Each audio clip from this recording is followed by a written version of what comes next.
Because I refused to sign over my lake house to my grandson Colton, he threw my medications across the kitchen and screamed that I was selfish and ungrateful. "After everything we've done for you, Grandma, you're just going to hoard your wealth while we struggle?"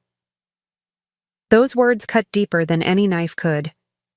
That's when I realized the grandchildren I'd helped raise had been using me all along. The day had started so peacefully. Spring sunshine streamed through my kitchen windows, casting a warm glow across the worn oak table where I'd served countless family meals over the decades.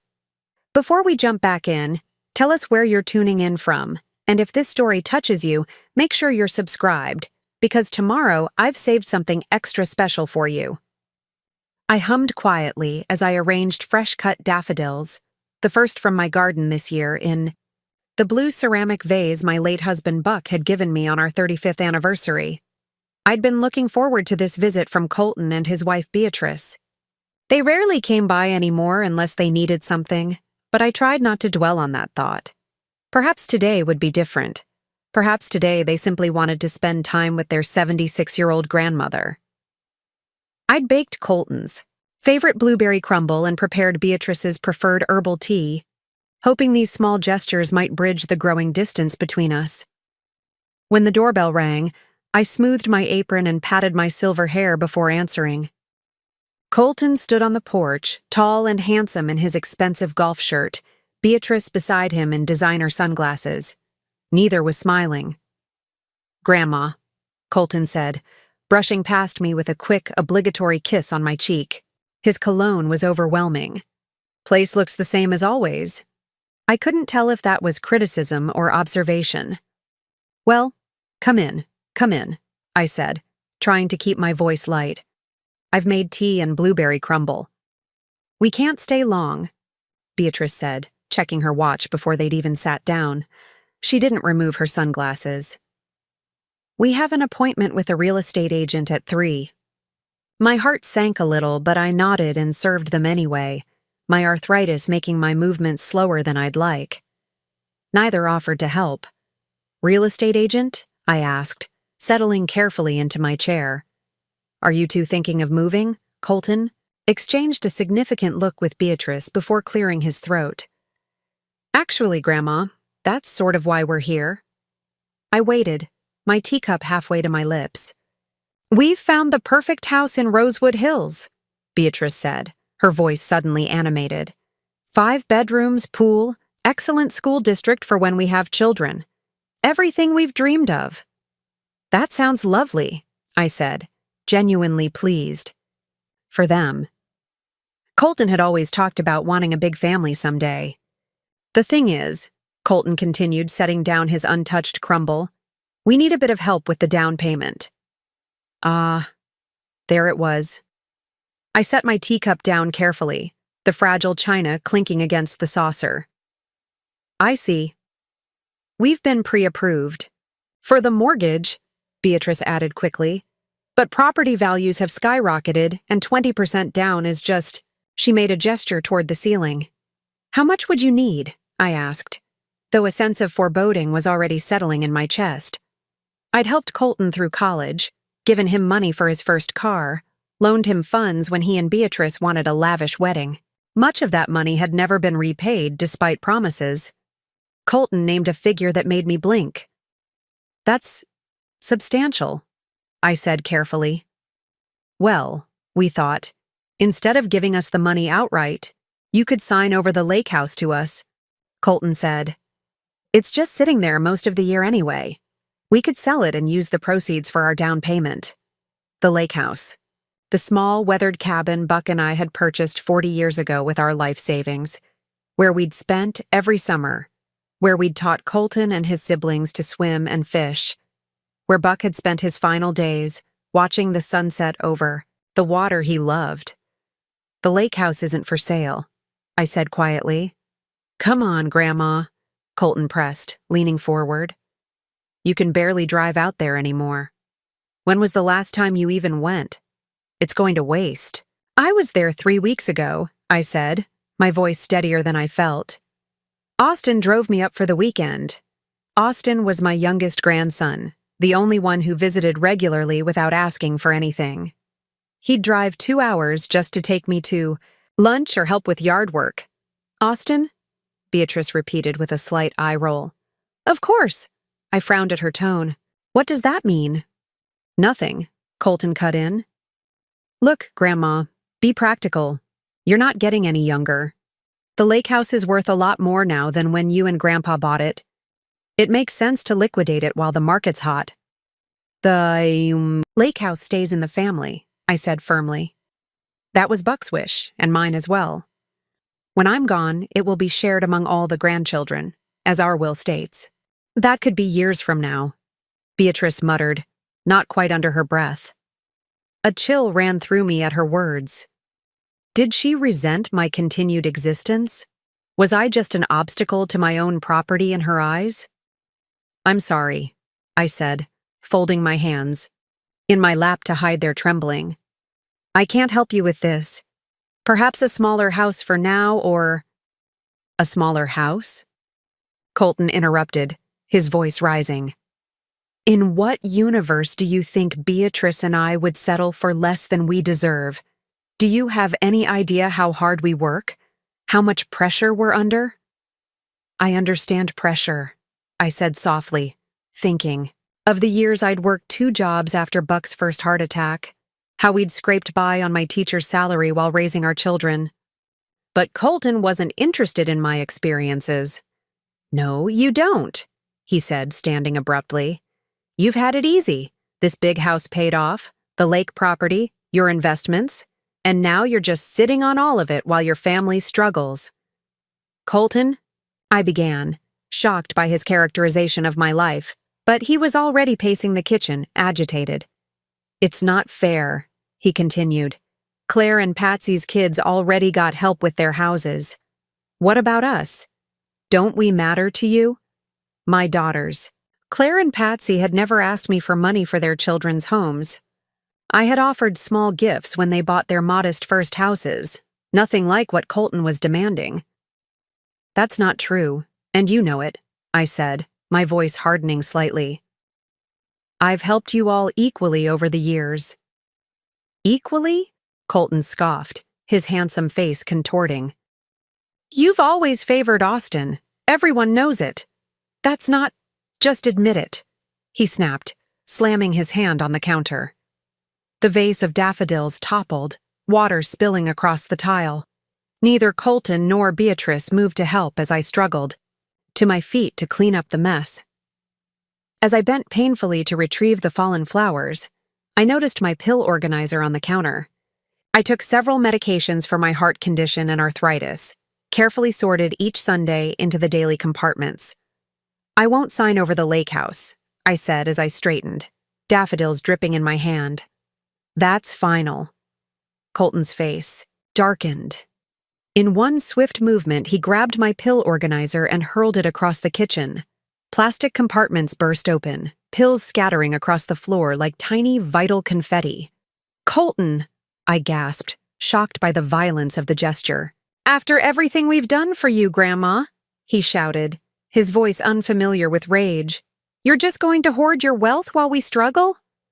I stared at my grandson, suddenly seeing not the boy I'd loved, but a stranger consumed by entitlement and greed. A cold clarity washed over me as I looked at my scattered medications, some crushed under Beatrice's expensive heel as she stood by silently, making no move to intervene. I think you should leave, I said quietly. Beatrice finally spoke. Let's go, Colton. She's obviously not going to be reasonable. As they stormed out, neither looked back at the mess they'd left, physical and emotional. The front door slammed with such force that one of the family photos fell from the wall, its frame cracking against the hardwood floor. In the sudden silence, I carefully lowered myself to my knees and began gathering my pills, tears blurring. My vision. Some of these medications kept my heart beating properly. Colton knew that. That's when I knew. The grandchildren I'd helped raise, whom I'd loved unconditionally, had been using me all along. And somewhere along the way, my love had become nothing more than a resource to be exploited. my very existence an inconvenience to their financial ambitions. Preparing and narrating this story took us a lot of time, so if you are enjoying it, subscribe to our channel. It means a lot to us. Now back to the story. As I picked up the shattered frame, I looked at the family photo inside. Colton's college graduation, all of us smiling proudly. Something hardened in my heart then, a resolution taking shape through the hurt and betrayal. If my grandchildren only valued me for my money, then perhaps it was time they learned exactly what that meant. That night, I couldn't sleep. I kept replaying Colton's outburst, the scattered pills, Beatrice's cold indifference. My hands trembled as I sipped chamomile tea in my darkened kitchen, moonlight casting long shadows across the floor I'd scrubbed clean of the earlier confrontation. The phone rang at 10:30 p.m., startling me from my thoughts. It was my daughter Claire. "Mom? Colton just called me," she began without preamble. "He's very upset." I gripped the phone tighter. "Is that so?" "He says you refused to help them with their house. That you were—" She hesitated. "Difficult.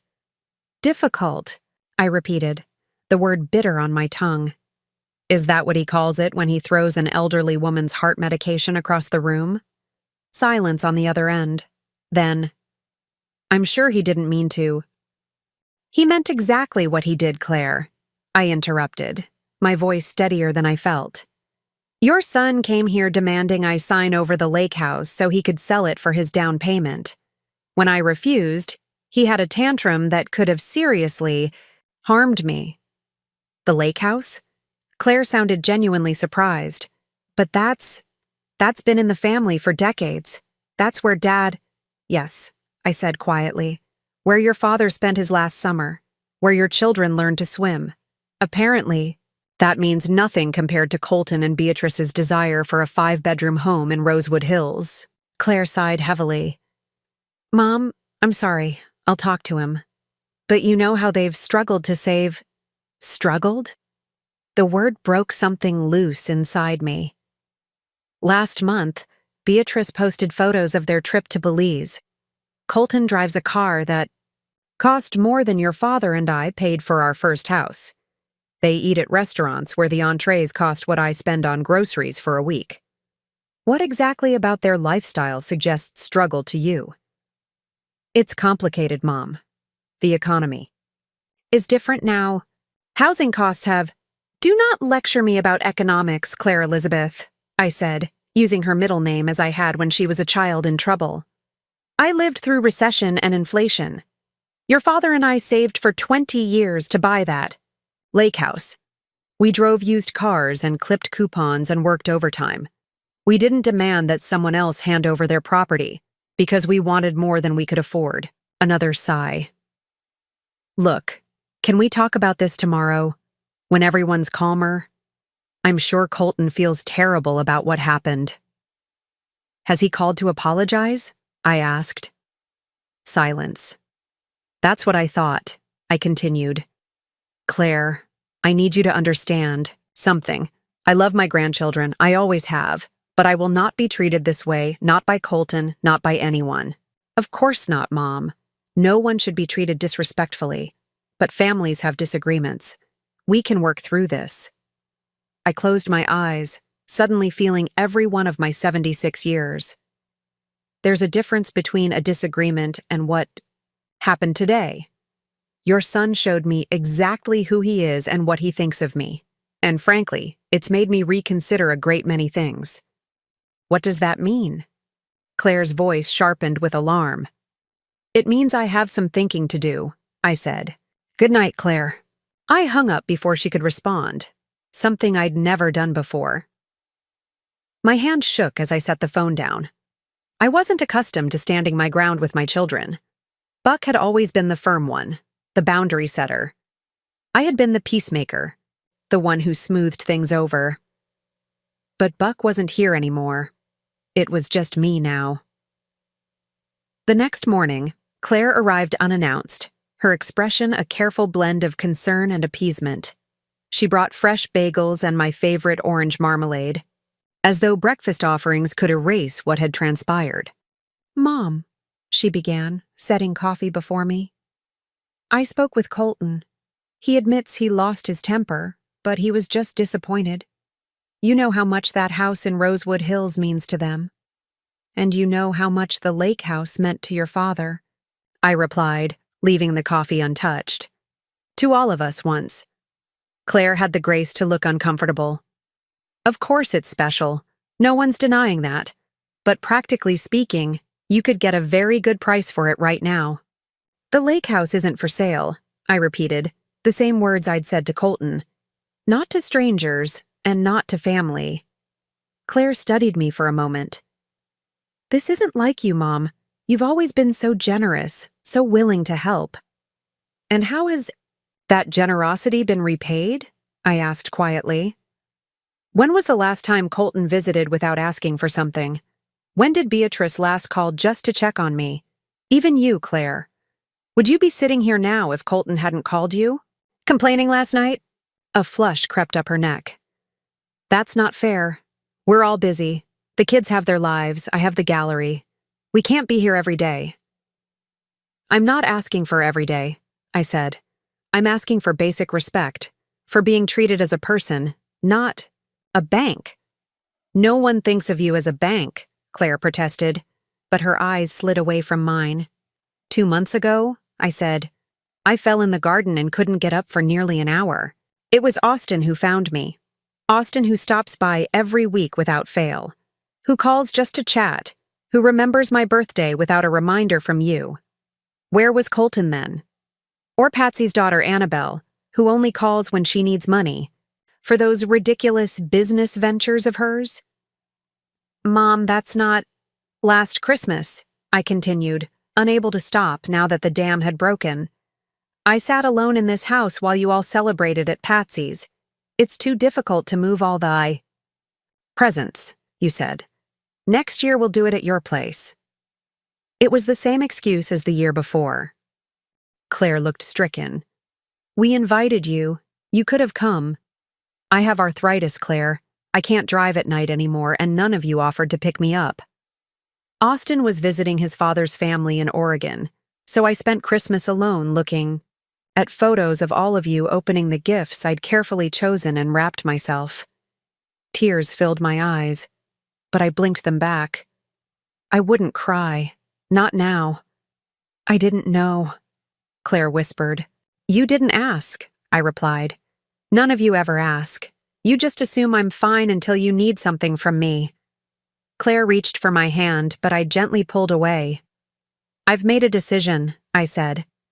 "I'm calling my lawyer today. I'm changing my will." Claire's face went pale. "Mom, don't be hasty. If this is about Colton, we can—" "This is about all of you," I said, my voice quiet but firm. "This is about years of being taken for granted, of being valued only for what I can give, not for who I am." "That's not true," Claire insisted, but there was panic in her eyes now. "We love you." "Perhaps you do," I acknowledged. "In your way. But love without respect, without reciprocity, that's not enough anymore." Claire left shortly after, her bagels untouched, promising to talk to Colton and Patsy about making more of an effort. I didn't believe her. Not anymore. After she left, I called Alden, my lawyer of 30 years, and scheduled an appointment for the following day. Then I picked up the phone again and dialed Austin. "Grandma?" His warm voice immediately soothed something raw inside me. "I was just thinking about you. How are you?" For the first time in days, I smiled. "I'm finding my strength, dear, and I could use your help with something important." When Austin arrived the next morning, I was already waiting on the porch, my grandmother's pearls around my neck and my old leather handbag packed with the necessary documents.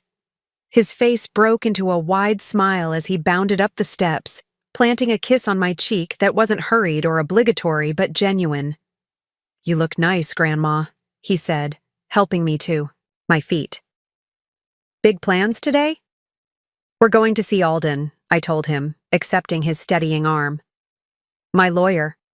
Austin's eyebrows rose slightly, but he asked no questions as he helped me to his car, adjusted my seat for comfort, and made sure my seatbelt was secure before closing the door.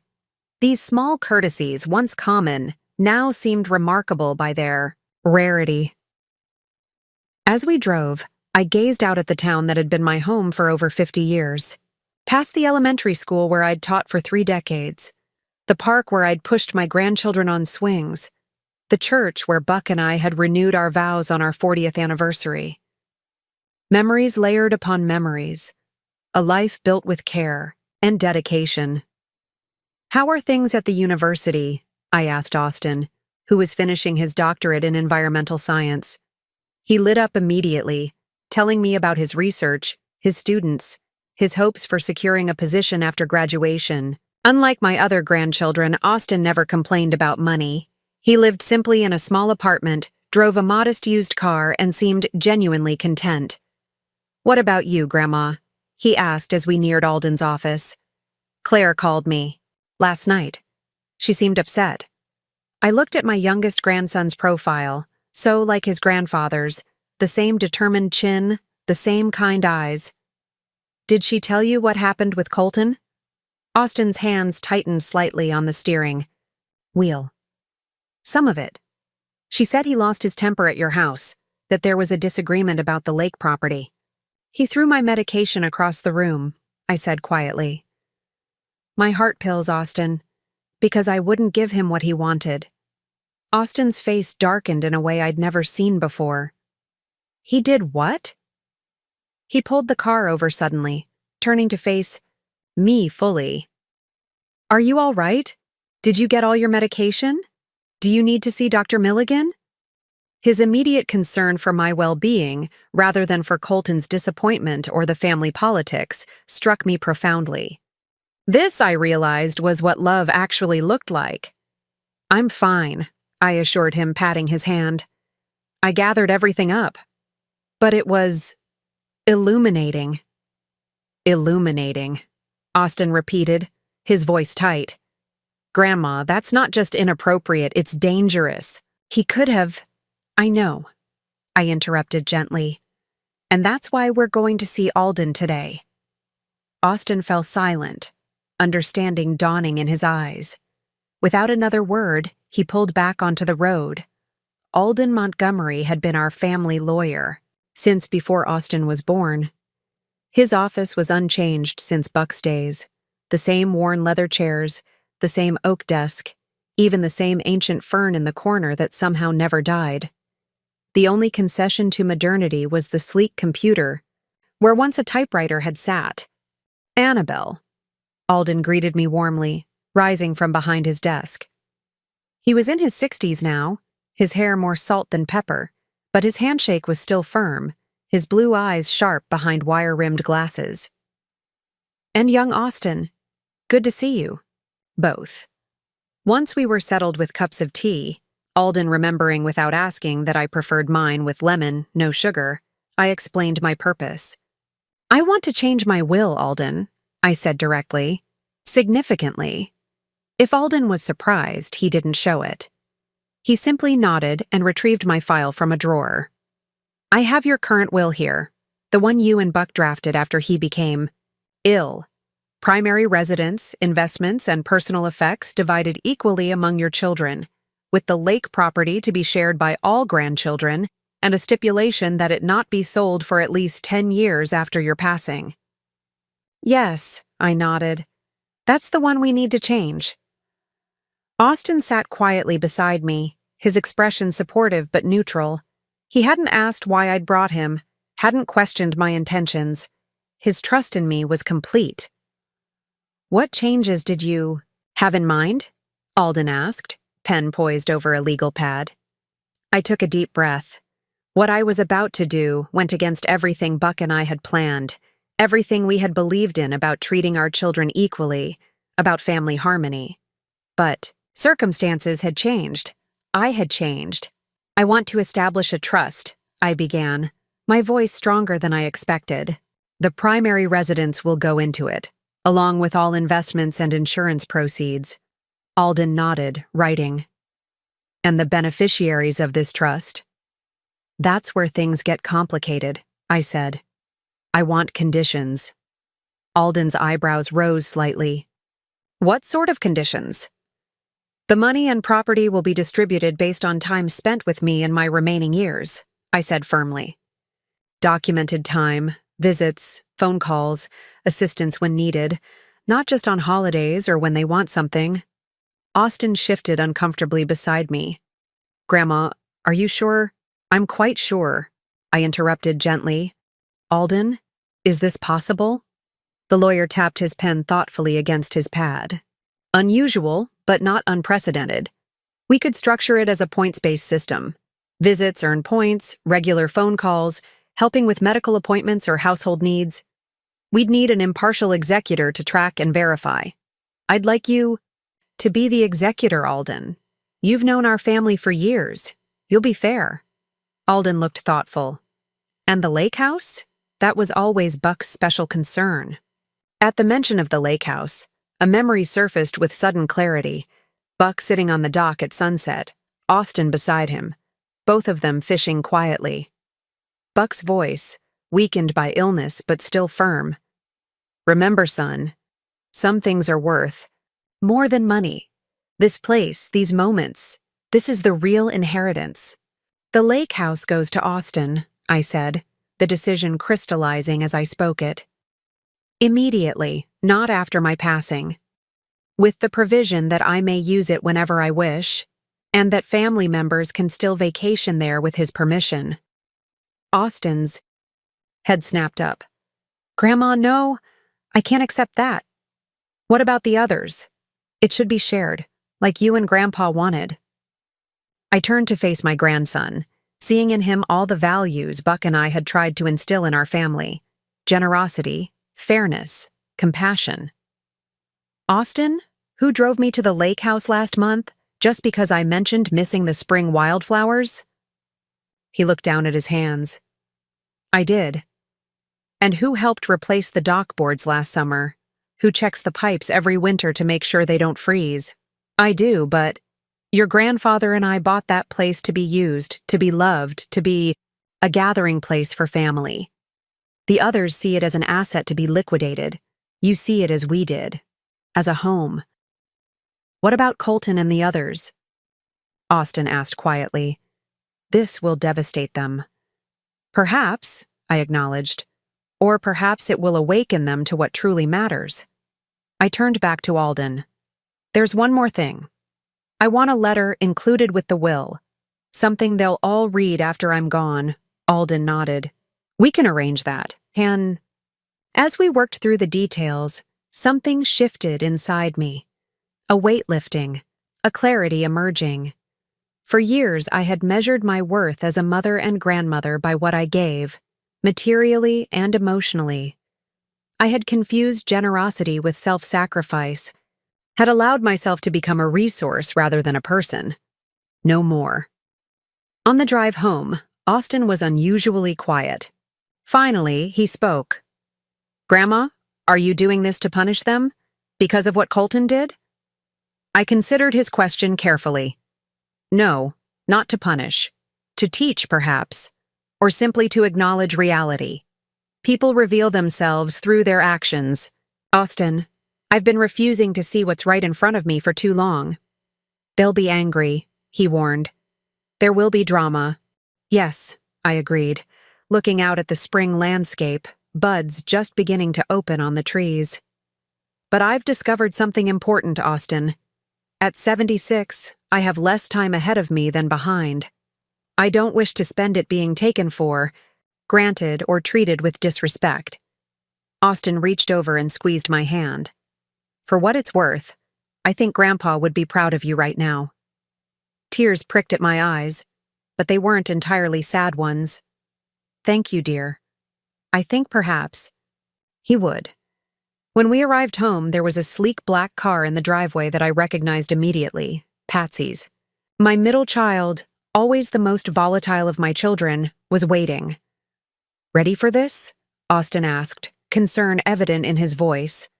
I straightened my pearls and lifted my chin. Quite ready. The time for pleasant fictions is over.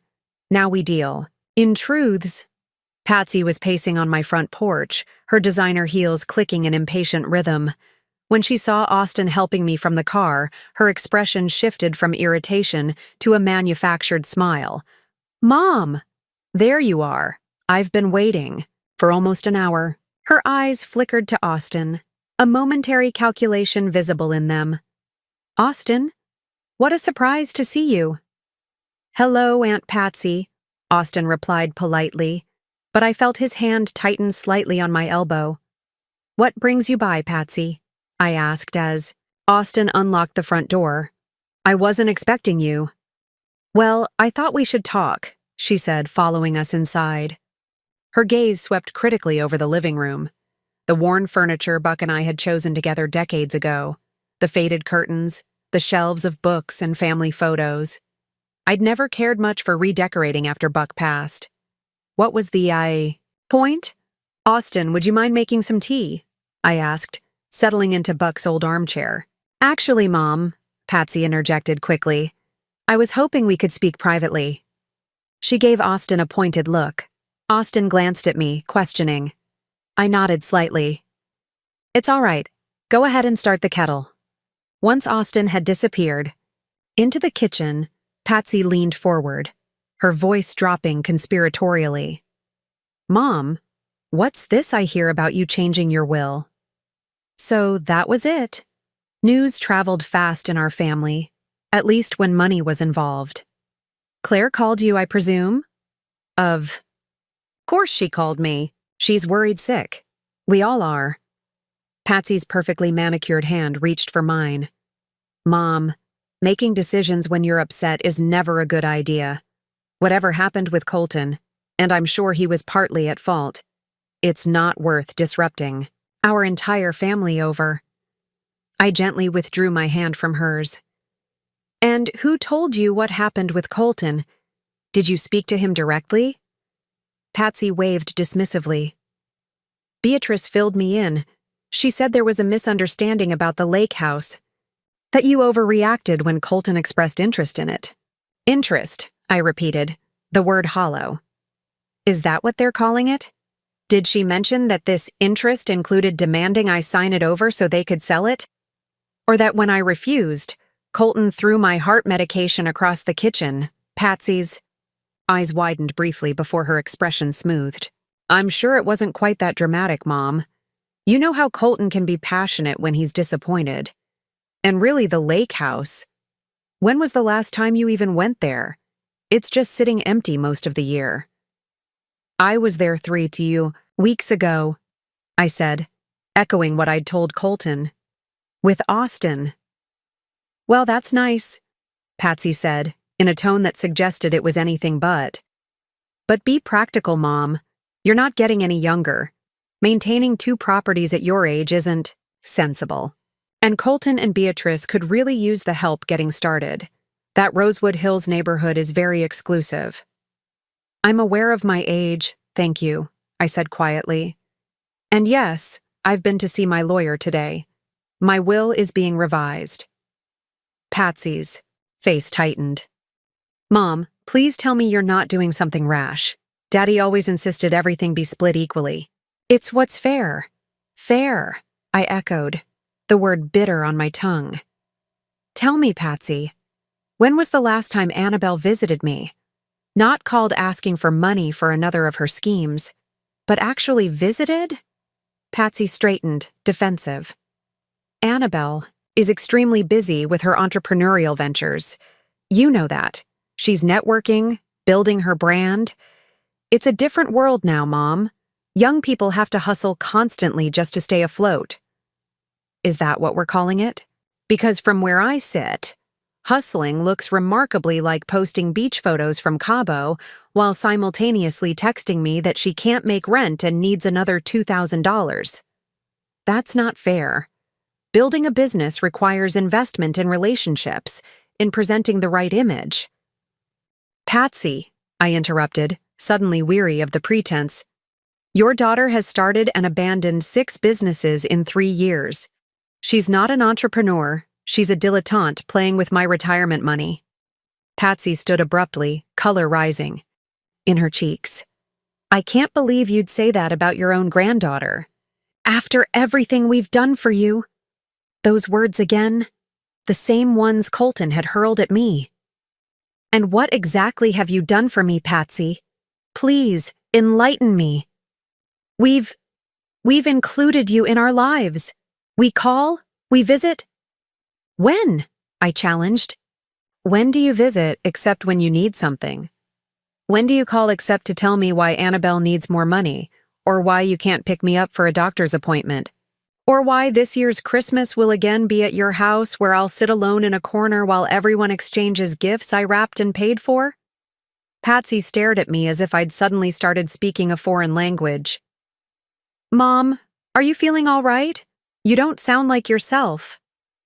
Actually, I'm feeling more like myself than I have in years, I said, a strange calm settling over me. I've been a convenience to this family for too long. A source of child care, money, emotional support, giving and giving while receiving.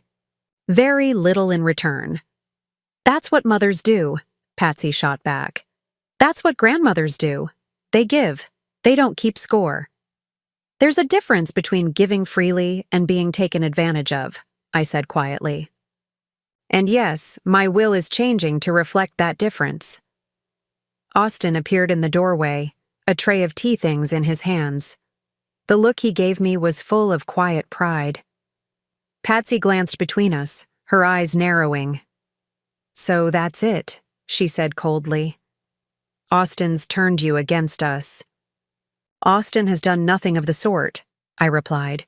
He has simply been present, been thoughtful, been the kind of grandson Buck and I hope to raise. And what does that make my children? Or Claire's? Patsy demanded, voice rising. What? Because they have their own lives, their own struggles, they're somehow lesser? I sighed deeply. No one is lesser, Patsy. Everyone has simply made their choices, and now I'm making mine. And what exactly are these choices? She pressed.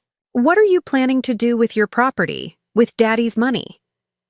That's between me and my lawyer, I said simply. But I will tell you this. From now on, my relationship with my grandchildren will be based on genuine connection, not financial expectation. Patsy snatched up her purse, hands shaking. You'll regret this, Mom. When you're sick or lonely or need help, you'll regret alienating your family. I already am sick and lonely and in need of help, I replied calmly. The only difference is that now I'm acknowledging it instead of pretending all is well for everyone else's comfort. After Patsy stormed out, slamming the door hard enough to rattle the windows, Austin and I sat in silence, sipping our tea. The confrontation had left me drained but oddly peaceful, as if a long-festering wound had finally been lanced. Are you okay, Grandma? Austin asked finally. I considered his question carefully. I believe I am. It's strange. I've spent years afraid of upsetting anyone, of being seen as difficult or demanding. But now that I've started standing up for myself, I find I'm not nearly as fragile as I feared. Austin smiled. You've always been the strongest person I know. You just didn't know it. That night, alone in the bedroom I'd shared with Buck for 48 years, I pulled out the old photo albums. There we were on our wedding day, so young and hopeful. There were Claire, Patsy, and their brother Beau as children, laughing on the tire swing Buck had hung from the oak tree. There were the grandchildren as babies, as toddlers, as teenagers, Colton with his first car, that we'd helped pay for, Annabelle at her high school graduation, in the dress I'd sewn, and Austin helping Buck build the new dock at the lake. House. In the quiet darkness, I allowed myself to weep, not just for what had been lost, but for what had never truly existed, except in my desperate desire to believe in the family I thought we were. Oh, Buck, I whispered to the empty room. I've been such a fool. I've given and given, thinking it would make them love me more, when all it did was teach them to value me less. The only answer was the soft ticking of the bedside clock and the gentle whir of the ceiling fan. But somehow, I felt Buck would have understood. He'd always seen our children more clearly than I had always been the one to set boundaries when I couldn't bear to. "I'm doing it now, my love," I told his memory. Better late than never, I suppose. Morning light filtered through the lace curtains Buck had never wanted to replace, casting delicate patterns across my bedroom wall. I'd slept surprisingly well despite the confrontations of the previous day. There was a certain liberation in speaking truths long kept silent. Over breakfast, simple toast and coffee that I ate alone at the kitchen table, I made a decision. I needed to see the patterns clearly, to understand fully how my relationships with my children and grandchildren had evolved over time. No more rose-colored memories or convenient excuses.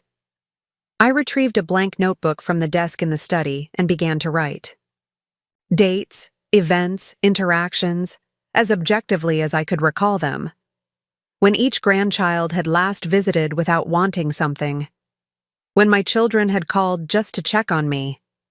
How birthdays and holidays had been celebrated in recent years. Who had helped when I'd fallen ill with pneumonia last winter. The picture that emerged was starker than even I had imagined. In the past 2 years, Austin had visited 37 times, often driving the 2 hours from the university just to have lunch with me or help with household tasks. He called at least twice a week, remembered every birthday and anniversary, and had spent 3 nights sleeping in a chair beside my hospital bed during my pneumonia. Colton had visited 7 times, each visit coinciding with a request for money or assistance. The pattern was remarkably consistent. First the warm greeting and surface-level catch-up, then the careful inquiry about my finances, followed by the eventual request, typically framed as a short-term need that was, in reality, neither short-term nor genuine need. Annabelle's pattern was even more transparent. She never visited at all, preferring to call when she needed money for her latest venture. These calls followed a script so predictable I could almost recite it with her. The effusive greeting, the cursory, "How are you, Grandma?" Never waiting for a real answer. The breathless excitement about her newest opportunity. And finally, the carefully calculated request for exactly the amount she thought I would give without too much resistance. My daughter's behaviors showed their own patterns. Claire, always the diplomat, maintained surface-level pleasantries while subtly facilitating her children's requests. Patsy was more direct, viewing my resources as essentially family property to which all had some entitled claim. My son Beau, who had moved to Arizona years ago, maintained minimal contact, a Christmas card, an occasional call on my birthday. He rarely asked for anything, but he rarely offered anything either. As I filled page after page, a cold clarity settled over me. This wasn't about one incident with Colton, or even the cumulative effect of many small disappointments. This was a fundamental misalignment of values. A family that had come to view me primarily as a resource rather than a person deserving of care and respect. The telephone rang, interrupting my thoughts. It was Claire. "Mom," she began without preamble. "Patsy called me last night. She was very upset." "I imagine she was," I replied calmly, closing my notebook. "She says you're planning to disinherit the children except for Austin. That you're giving him the lake house." I sighed. "That's not entirely accurate, but yes, I am revising my will. The lake house is going to Austin. That part is true." Claire's intake of breath was audible. "Mom, you can't do that. It's not fair. To the others. We always agreed everything would be split equally." "Life isn't always equal, Claire. Neither are relationships or the effort people put into them. So this is some kind of, what, punishment? A way to make us prove our love?" "No," I said firmly. "It's a recognition of reality. Austin has been present in my life in ways the others haven't. He's shown care and concern without expectation of reward. The lake house means something to him beyond its monetary value. And it doesn't to the rest of us? Claire challenged. When was the last time you visited the lake house, Claire? I asked. When was the last time Colton went there except to assess how much it might sell for? Silence on the other end. I thought so, I continued. Austin goes regularly. He maintains it, enjoys it, values it for what it is, not what it's worth. Mom, please? Claire's voice took on a pleading tone. This will tear the family apart. Colton and Annabelle will never forgive you, or Austin. Perhaps they should be asking themselves why Austin is receiving the lake house rather than blaming him or me for the decision. It's not that simple and you know it, Claire said, frustration evident. Family dynamics are complicated. Everyone shows love differently. Just because Austin has more free time to visit, stop, I interrupted, suddenly weary of the excuses. This isn't about free time, Claire. This is about choices. We all have the same 24 hours in a day. We all decide how to allocate our attention, our care, our presence. Your children have consistently chosen to give me their attention only when they want something in return. That's not a time management issue. It's a values issue. You're being unfair, Claire insisted, but her voice lacked conviction. Am I? Let me ask you something, Claire. Do you know what medication I take for my heart condition? Do you know who my doctor is? When my next appointment is? Silence. Austin. Knows, I said quietly. He has it all written down.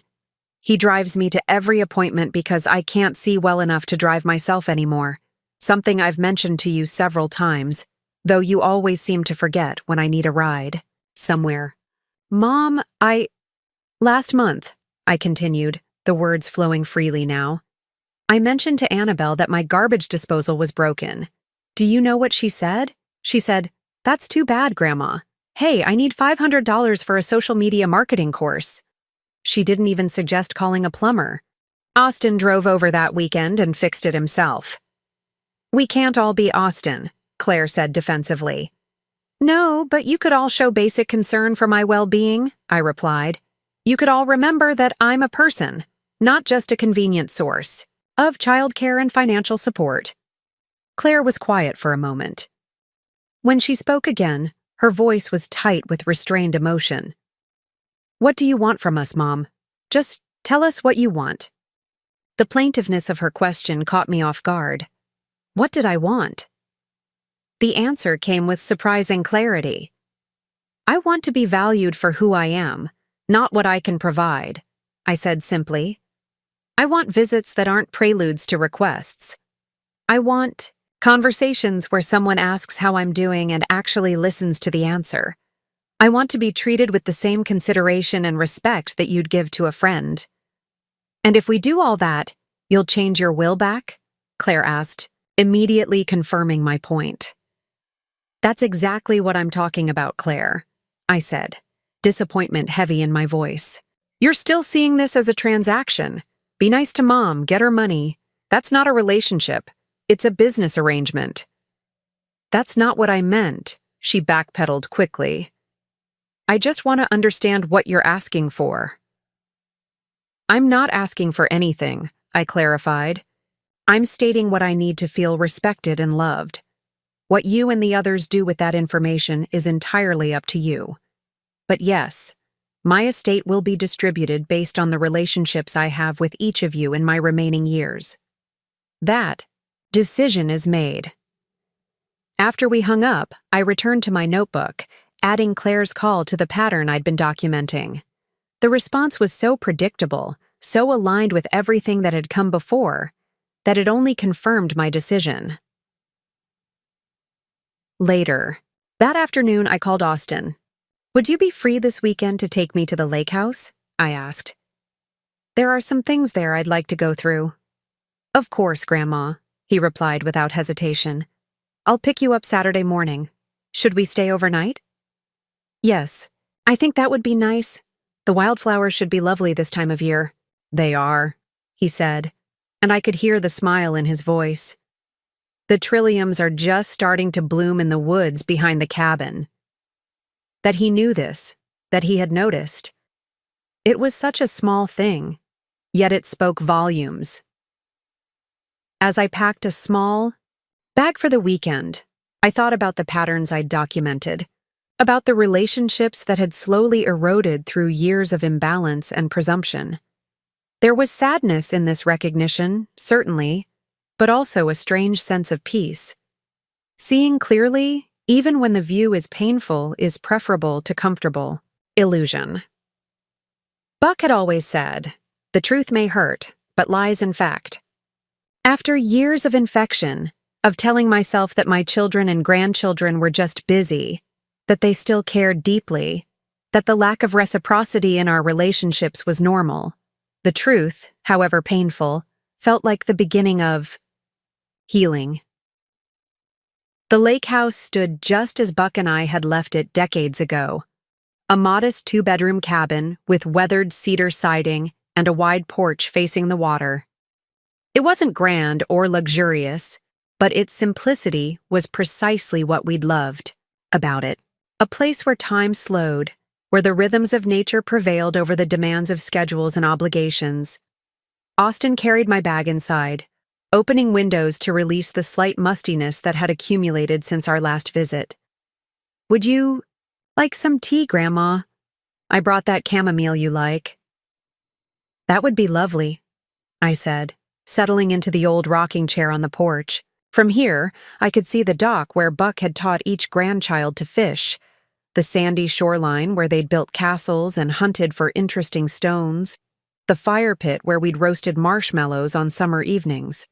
So many memories, layered over this place. I closed my eyes, feeling the gentle breeze off the water, listening to the familiar lap of small waves against the shore. Austin brought my tea and sat in the adjacent rocker, content to share the silence. That was another thing I'd always appreciated about him. He didn't feel the need to fill every moment with chatter.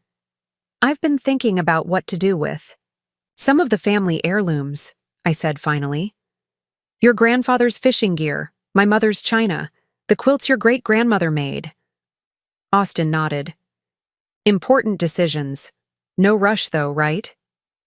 "No rush," I agreed. "But I'd like to be intentional about it. Things should go to those who will value them, not just as possessions, but for what they represent." We spent the morning going through the cabin, making notes about certain items. The handmade chess set Buck had loved, the collection of first edition books I'd acquired over decades, the watercolor paintings by a local artist who'd since become quite renowned. Around noon, Austin was checking the water heater in the small utility room when his phone rang. He glanced at it, then back at me with an odd expression. "It's Colton," he said. "Should I answer?" I hesitated, then nodded. "Go ahead." Austin put the call on speaker and set the phone on the counter between us. "Hey, Colton, what's up?" "Austin, man, where are you?" Colton's voice sounded unnaturally cheerful. "I stopped by Grandma's place, but nobody's home."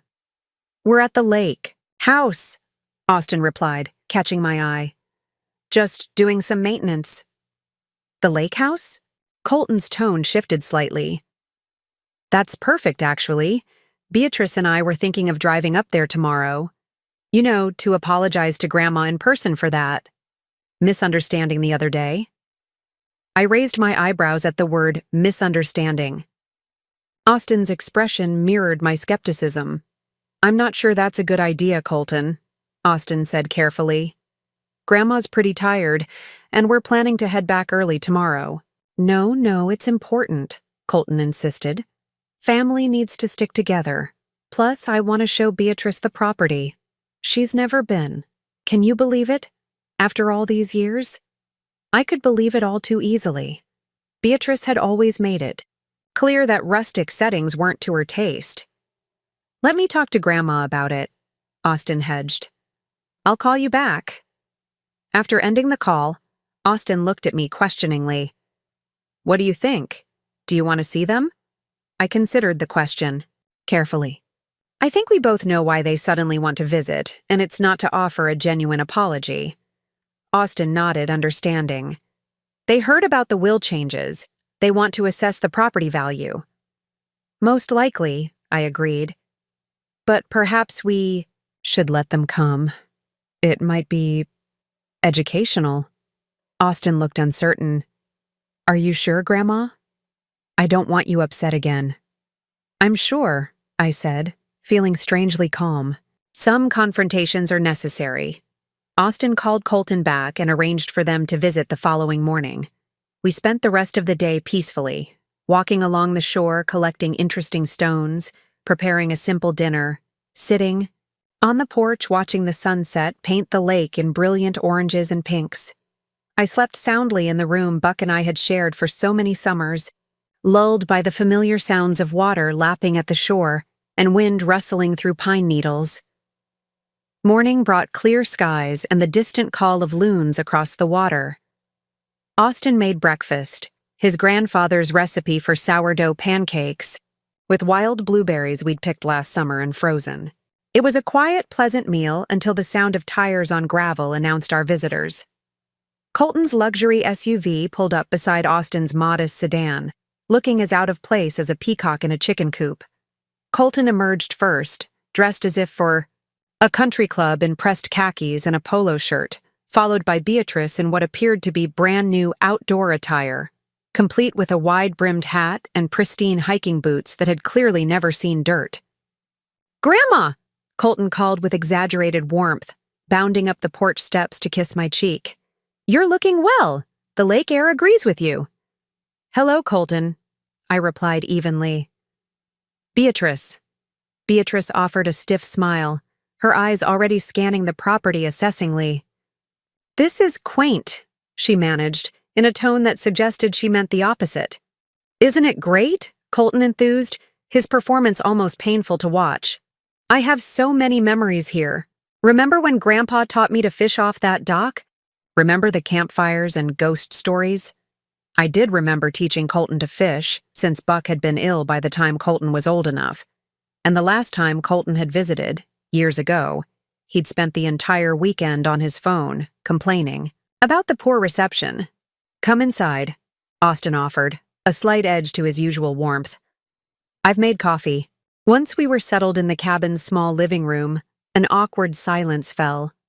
Beatrice perched on the edge of the sofa as if afraid it might dirty her expensive clothing, while Colton's eyes darted around, likely mentally cataloging what could be sold.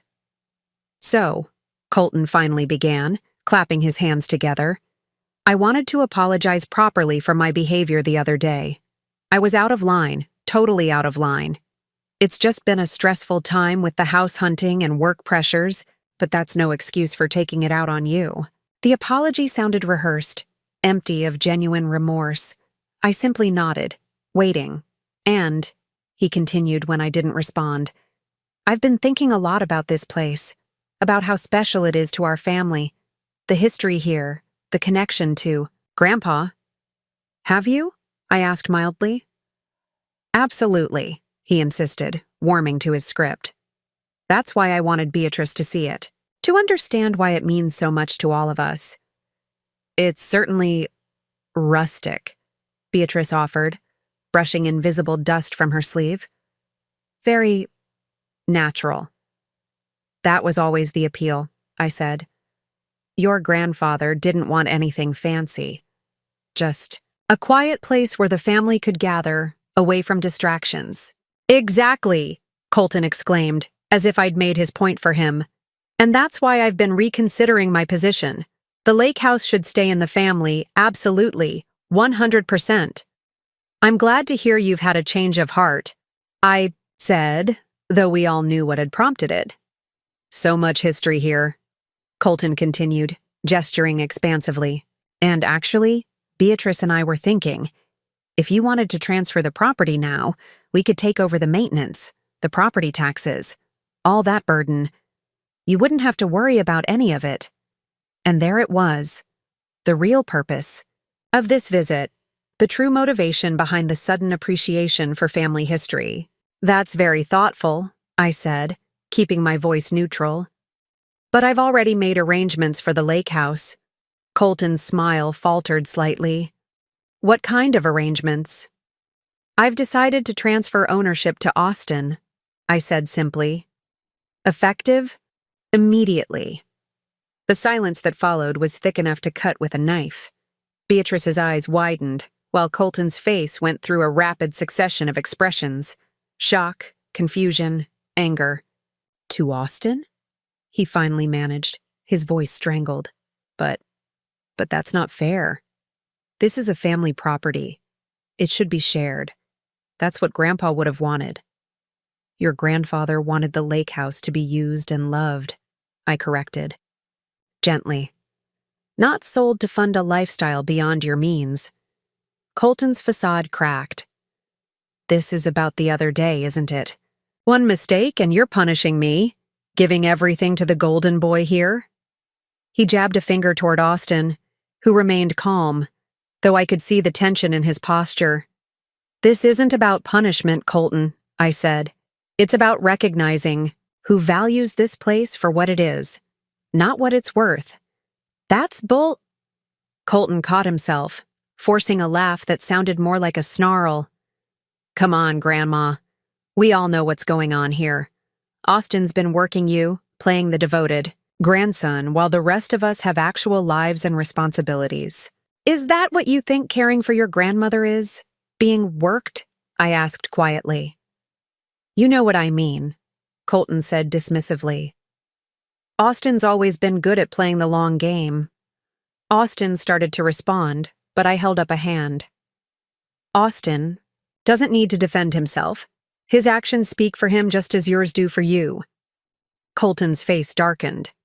So that's it? You've made up your mind based on what? Who visits most often? Who calls the most? Not everyone can drop everything to drive out here every weekend. This isn't about frequency of visits, I said, keeping my voice steady despite the anger building inside me. This is about intention, about respect, about seeing me as a person, not an asset to be managed or exploited. Exploited? Colton practically spat the word. Is that what you think we're doing? After everything we've done for you? There it was again. That phrase that seemed to be the family refrain. Everything we've done for you. As if I were a burden they'd nobly shouldered rather than a person who had given them everything. What exactly have you done for me, Colton? I asked, my voice quiet but firm. Please enlighten me. When I fell and couldn't get up, where were you? When I needed rides to doctor's appointments, where were you? When I spent Christmas alone? Because no one would drive me to Patsy's? Where were you? Beatrice shifted uncomfortably, suddenly very interested in her manicure.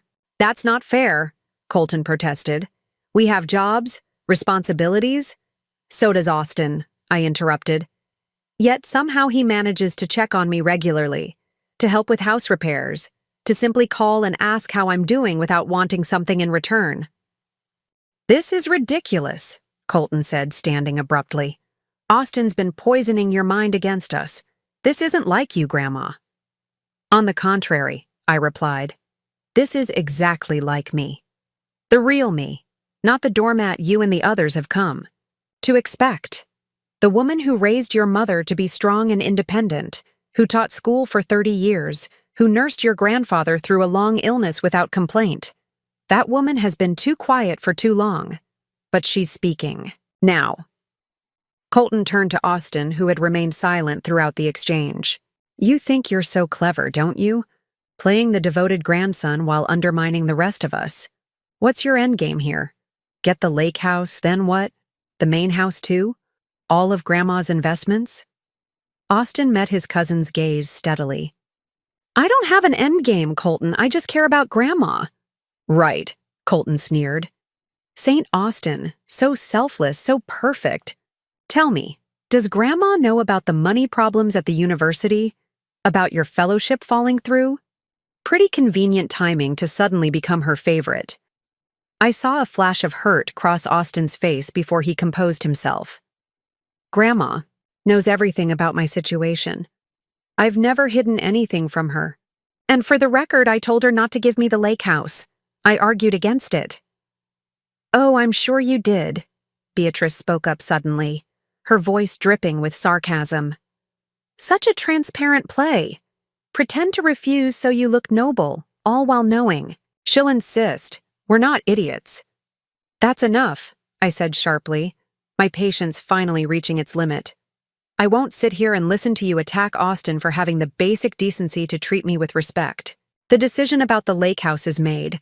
The paperwork is being processed. It's done. You can't do this, Colton insisted, his voice rising. It's not just yours to give away. Grandpa would never have approved. Don't you dare invoke your grandfather's wishes, I said, standing to face him despite my arthritic knees protesting the sudden movement. Buck saw through you long before I did. That boy, he used to say, values things over people. He worried about the kind of man you were becoming. Turns out he was right to worry. Colton's face flushed red. So now I'm a disappointment too? Perfect. Anything else you want to get off your chest while you're rewriting family history? Yes, actually, I said, feeling a lifetime of suppressed truths rising to the surface. I am disappointed, Colton, not in your career or your achievements, but in your character. In the person you've chosen to become.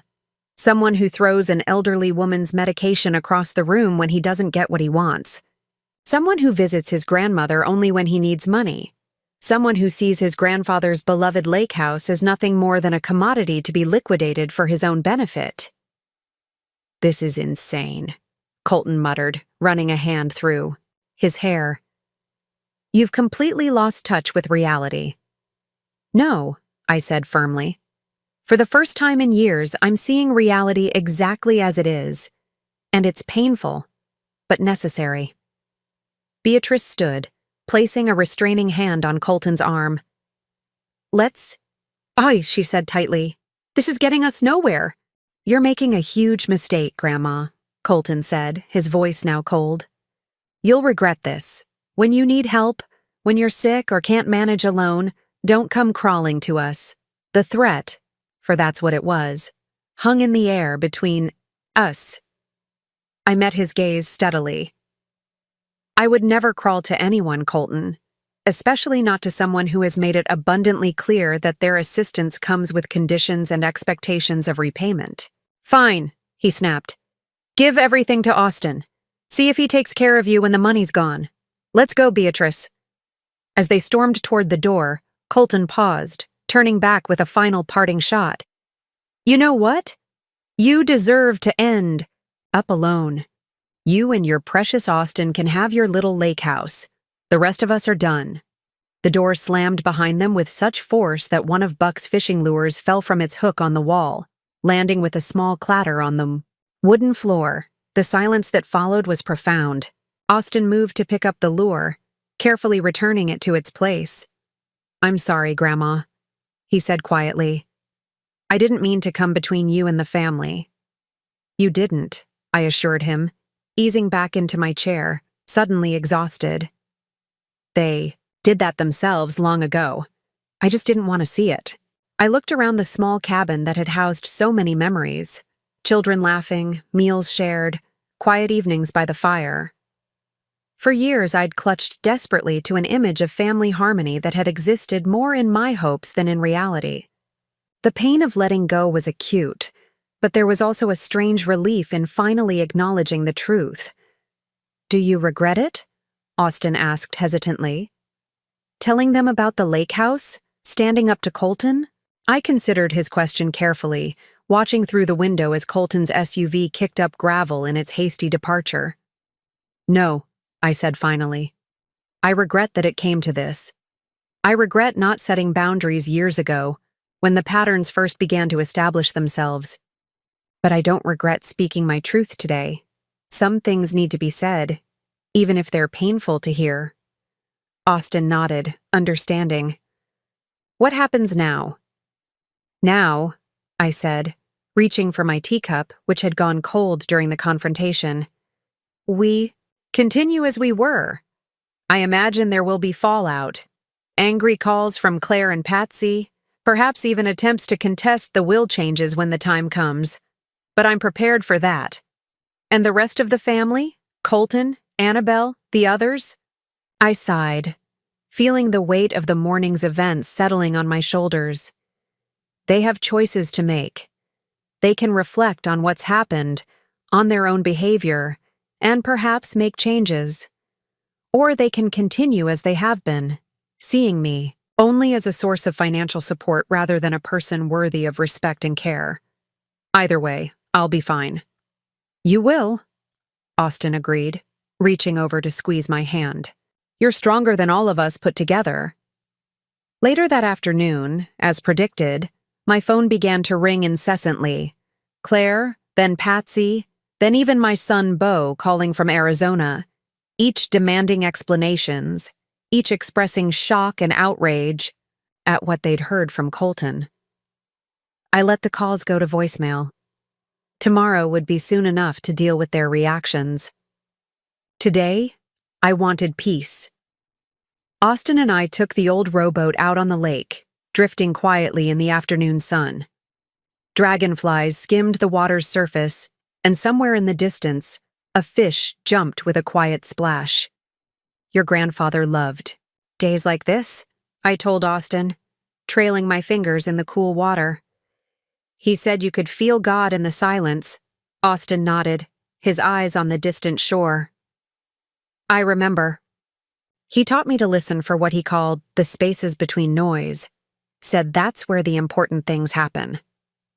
That evening, as fireflies began to appear along the shoreline, I took out a pen and paper and began to write the letter that would accompany my will, the words my family would read after I was gone.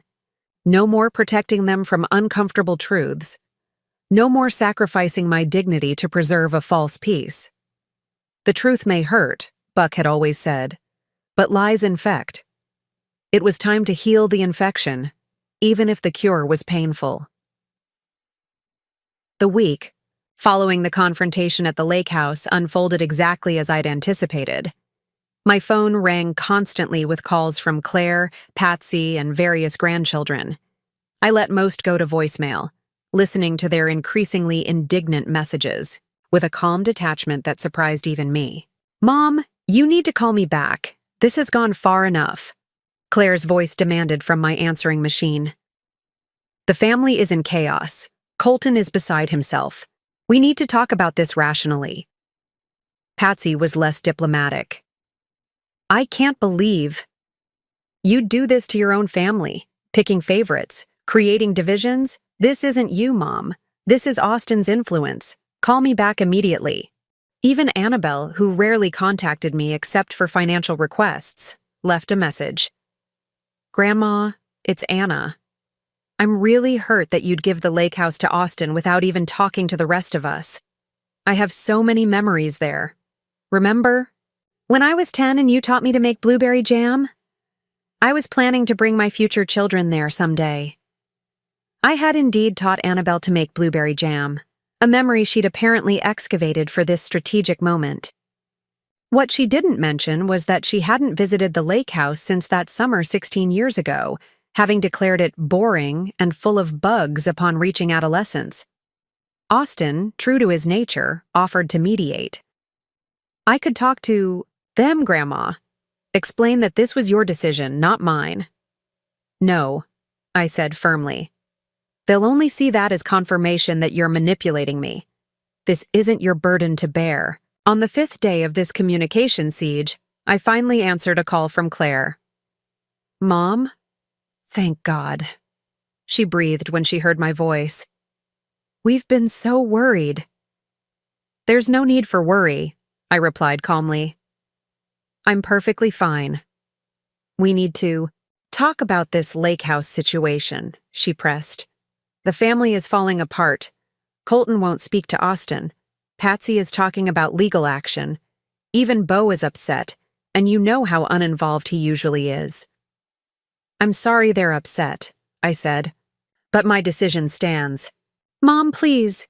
Claire's voice took on the placating tone she'd used since childhood when trying to manage a difficult situation. Can we at least meet and discuss this like adults? All of us together? Maybe we can find a compromise that everyone can live with. I considered refusing. After all, I'd made my position clear. But perhaps there was value in one final family conversation, one last opportunity to be heard. Very well, I agreed. Sunday dinner at my house, 4 o'clock. Thank you, Mom. Claire exhaled with relief. I'll let everyone know. We'll work this out, I promise. After hanging up, I called Austin. The family is coming for dinner on Sunday. I'd like you to be there. Are you sure that's a good idea? He asked cautiously. Colton was pretty clear about his feelings toward me. I'm sure, I replied. This isn't just about the lake house anymore. It's about establishing how I expect to be treated going forward. I want you there, Austin. I need at least one person at the table who sees me clearly. Sunday arrived with ominous gray clouds gathering on the horizon, matching my apprehension about the coming confrontation. I spent the morning preparing, not just the meal, a simple pot roast with vegetables from my garden, but mentally fortifying myself for what promised to be a difficult conversation. Austin arrived early to help, quietly moving around my kitchen, with the easy familiarity of someone who had spent time there. By 4 o'clock the table was set, the roast was resting, and we were waiting. Claire arrived first, her husband Alden in tow. She kissed my cheek with forced cheerfulness. It smells wonderful, Mom. Thank you, I replied, noting how her eyes darted nervously between Austin and me. Patsy and her husband arrived next, followed closely by Beau, who had flown in from Arizona specifically for this meeting, a fact he mentioned repeatedly, as if his presence was an extraordinary sacrifice. Requiring acknowledgement, Colton and Beatrice were last, entering with tight smiles and stiff postures. Colton pointedly ignored Austin, while Beatrice surveyed my home with the barely concealed disdain she always exhibited for anything she deemed insufficiently fashionable. Annabelle had sent regrets via text message. Super important networking. Event tonight? Can't miss it. Fill me in later. Love you, Grams. The casual dismissal stung, but wasn't surprising. We gathered around the dining table in uncomfortable silence. I had deliberately seated Austin directly across from Colton, forcing a visual confrontation even if they wouldn't speak directly to each other. Before we begin eating, I said once everyone was seated, I want to be clear about the purpose of this gathering. I've made my decision regarding the lake house. It's not up for debate or negotiation. I invited you here to explain my reasoning and to discuss how we move forward as a family. Mom? Patsy interrupted immediately. That's not fair. You can't just unilaterally change what Dad always intended. I held up a hand, stopping her. Your father and I discussed many things before he passed, Patsy. Not all of our conversations included you children. Now, I've made my decision, and it's final. The lake house transfers to Austin. The rest of my estate will be distributed according to the terms of my updated will. Which are what exactly? Colton asked, his tone attempting politeness while his eyes remained cold. That's between me and my lawyer, I replied. But I will say this. Going forward, my relationships with each of you will be based on mutual respect and genuine care, not financial expectation. Claire leaned forward, ever the mediator. Mom, no one is saying we only care about money, but family assets have always been shared equally. That's the fair way, the way that prevents resentment and division. Fair, I repeated thoughtfully. Let's talk about fairness, shall we? Is it fair that Austin drives 2 hours every week to check on me, while the rest of you visit only when you want something? Is it fair that he maintains the lake house, keeps it in good repair, honors your grandfather's legacy there, while Colton sees it only as a commodity to be sold? Is it fair that when I was ill last winter, it was Austin who slept in a hospital chair for 3 nights, while the rest of you were too busy to visit more than once, if at all? A heavy silence fell over the table. Beau examined his water glass with sudden interest. Claire flushed deeply. Patsy crossed her arms defensively. We all show love differently, Mom. Claire finally offered. Not everyone expresses care the same way.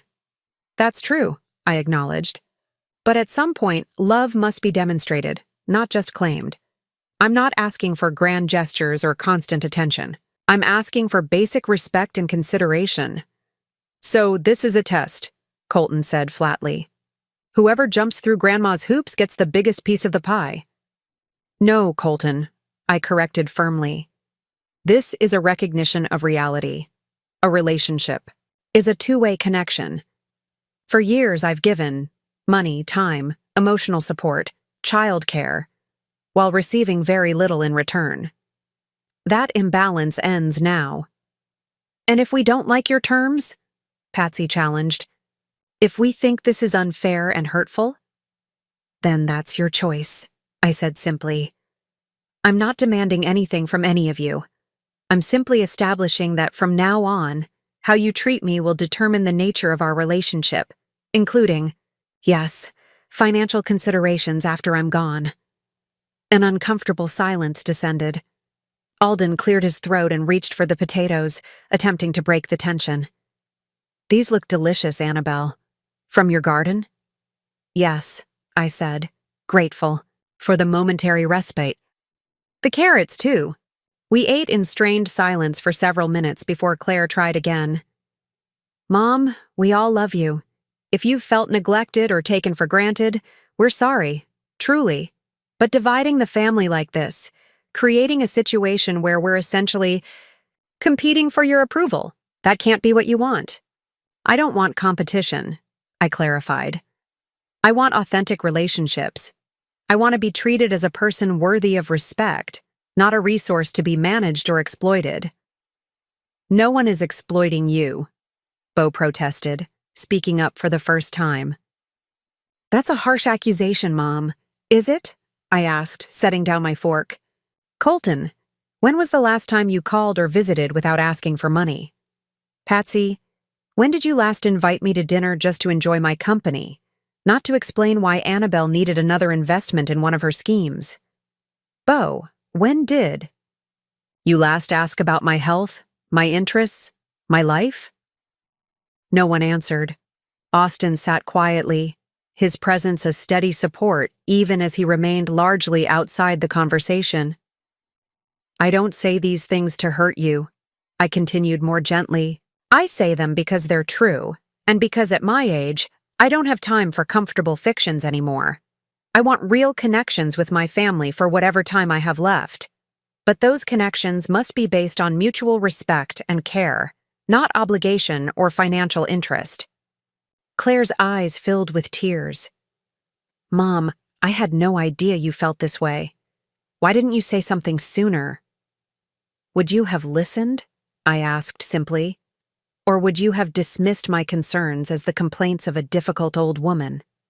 The truth of my words seemed to land with Claire. She looked down at her plate, a tear slipping down her cheek. Surprisingly, it was Alden who spoke next. Annabelle's right, he said quietly. We've taken her for granted. I've watched it happen for years, said nothing because it wasn't my place. But she deserves better from her family. Claire looked at her husband with surprise, then back at me. Mom, I'm sorry. Truly, we can do better. We will do better. I hope so, I said. Because I would much rather have relationships with my children and grandchildren than estrangement.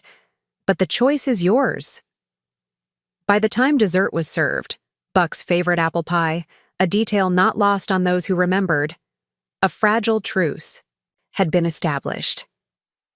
No one was entirely happy, but a tentative understanding had been reached.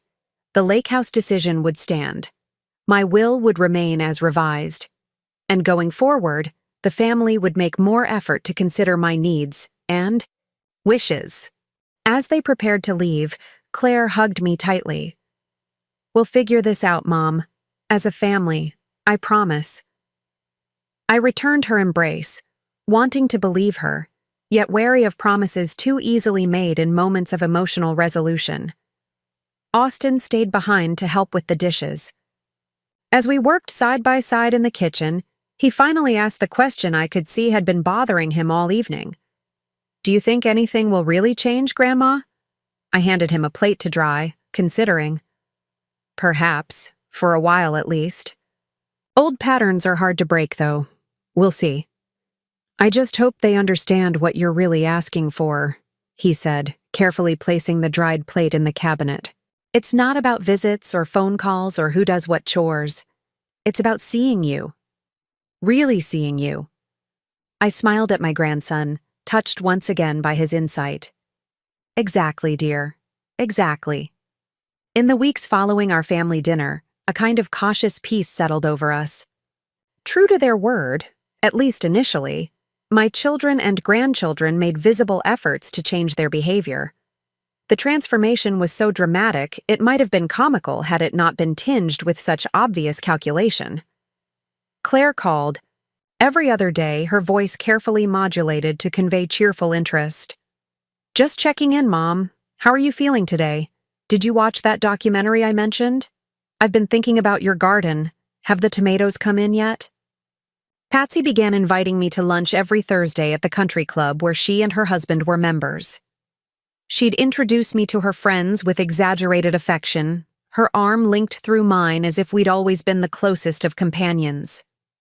"Mom is just the wisest person I know," she'd gush to anyone who would listen. "I don't make a single important decision without her input." Even Beau, before returning to Arizona, spent an entire afternoon helping me organize the garden shed. A task he approached with such grim determination, it was clear he viewed it as an obligation to be endured rather than a pleasant way to spend time together. The grandchildren, too, made their appearances.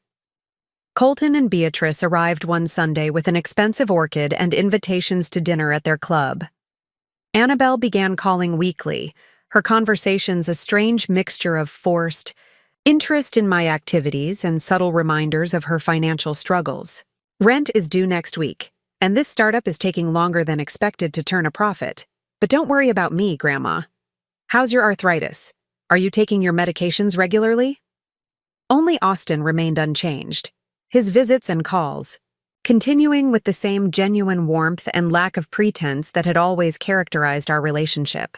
We never spoke about the other's sudden attentiveness, but occasionally he would catch my eye during a particularly performative display of concern, a silent acknowledgement passing between us.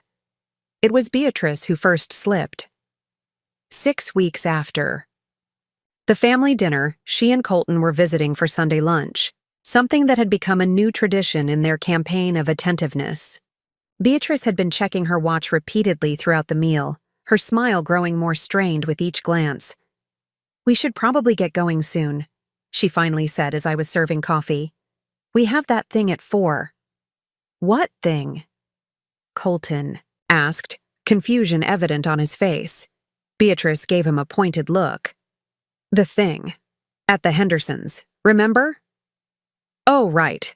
Colton nodded, catching on. "Sorry, Grandma, we've got this commitment.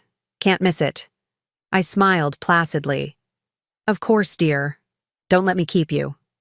"We'd cancel if we could," Beatrice assured me, already gathering her purse. "But it's been planned for ages." "Actually," I said, "before you go, I'd love your help bringing down a few boxes from the attic. I've been meaning to go through some of Buck's old things, and it's getting harder for me to manage the latter." The brief flash of annoyance that crossed Beatrice's face was quickly masked, but not quickly enough. "Oh, well, we're already running late, and these heels aren't really suitable for climbing around in attics." She glanced at Colton, clearly expecting him to extricate them. "I can do it, Grandma," Colton offered, though his enthusiasm seemed forced. "Which boxes do you need?" "The ones labeled Buck, personal." "There should be 3 or 4 of them." Colton nodded, heading for the attic stairs with visible reluctance. Left alone with Beatrice, I decided to address the elephant in the room. "You know, dear, you don't have to visit if you'd rather not." Beatrice blinked, clearly surprised by my directness. "What? No, we love visiting you. Colton treasures these lunches." "Does he?" I asked mildly. Or is this part of the new family campaign to demonstrate how much everyone suddenly cares about Grandma's well-being? Beatrice's carefully maintained facade cracked slightly. I don't know what you mean. I think you do, I said kindly. And while I appreciate the effort, I'd prefer honest neglect to disingenuous attention. At least the former has the virtue of being authentic. Beatrice flushed, opening her mouth to respond just as Colton returned, dust smudging his expensive shirt, 3 cardboard boxes stacked in his arms. Here they are, Grandma, he said, setting them down with poorly concealed relief. Is there anything else you need before we go? No, that's all, I assured him. Thank you for your help. After they left, Beatrice practically pulling Colton through the door, I sat alone in my living room, surrounded by boxes of Buck's belongings. I hadn't actually intended to go through them today. They'd merely been a test, a way of seeing how genuine this new attentiveness really was. The answer was clear. Beneath the veneer of caring, the old patterns remained. The visits, the calls, the offers of help, all were performances, calculated investments toward an expected return. Austin arrived an hour later for our regular Sunday afternoon checkers game, finding me still sitting among the unopened boxes. What's all this? He asked, gesturing to Buck's things. A little experiment, I replied, explaining what had happened with Colton and Beatrice. Austin shook his head. Does it surprise you? No, I admitted. But it disappoints me all the same. As July turned to August, the facade of family harmony began to show more cracks. The daily calls became every few days, then once a week. The lunch invitations grew less frequent. Annabelle, frustrated by my continued refusal to fund her latest venture, stopped calling altogether. It was Patsy who finally broached the subject during one of our increasingly rare lunch dates. Mom, she began, stirring her iced tea with uncharacteristic hesitation.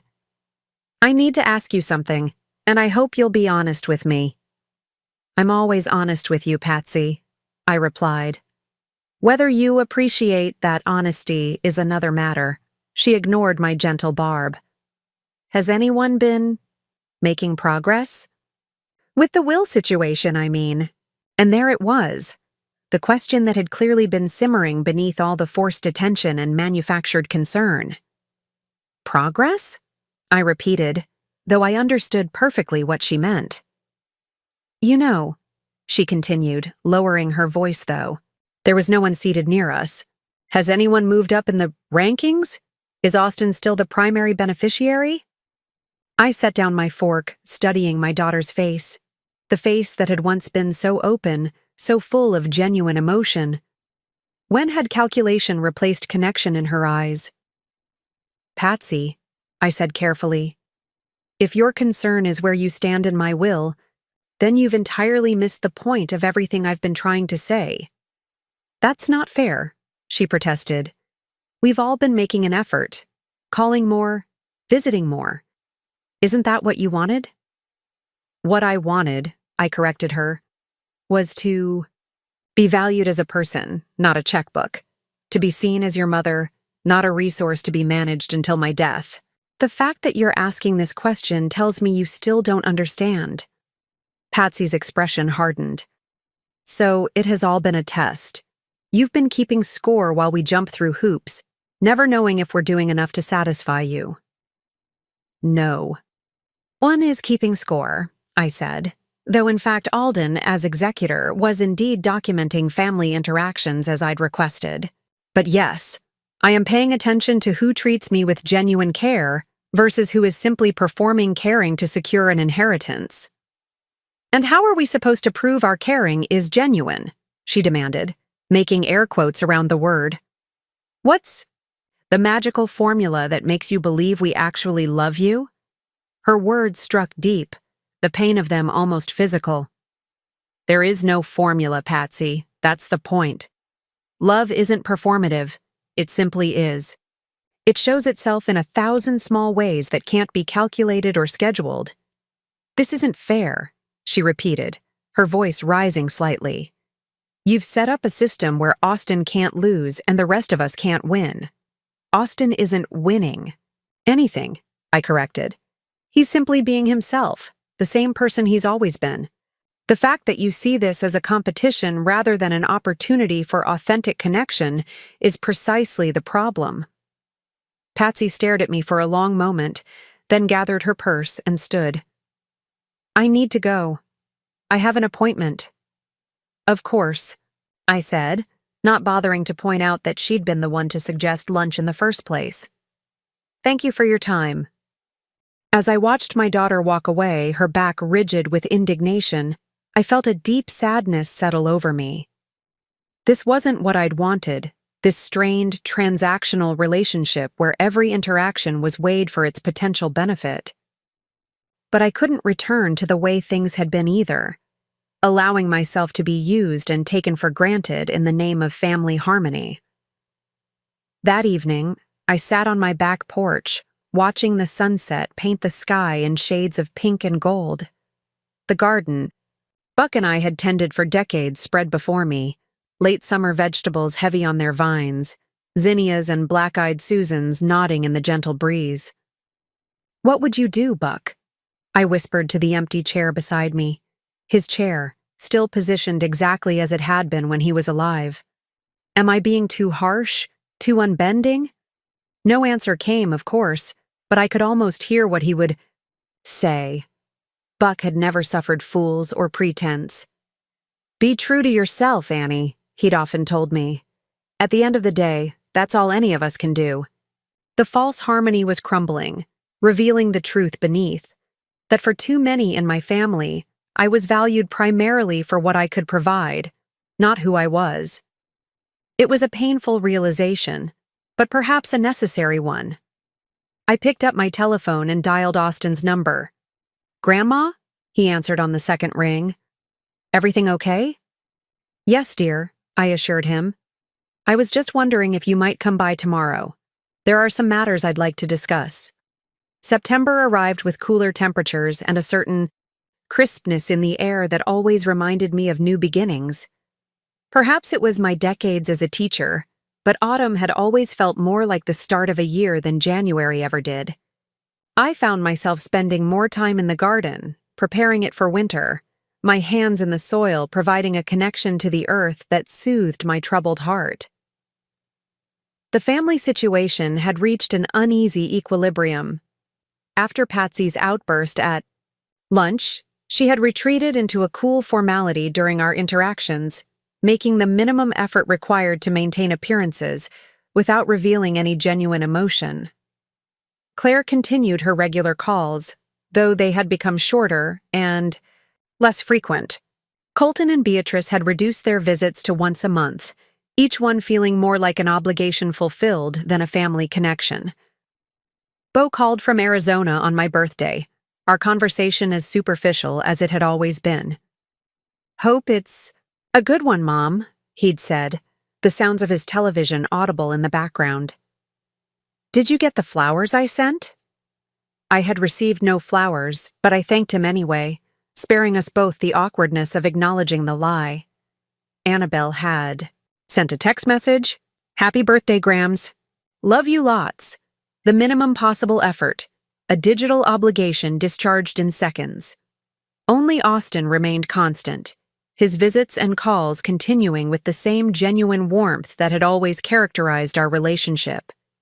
He'd prepared a special birthday dinner, bringing all the ingredients to my kitchen and shooing me out while he cooked.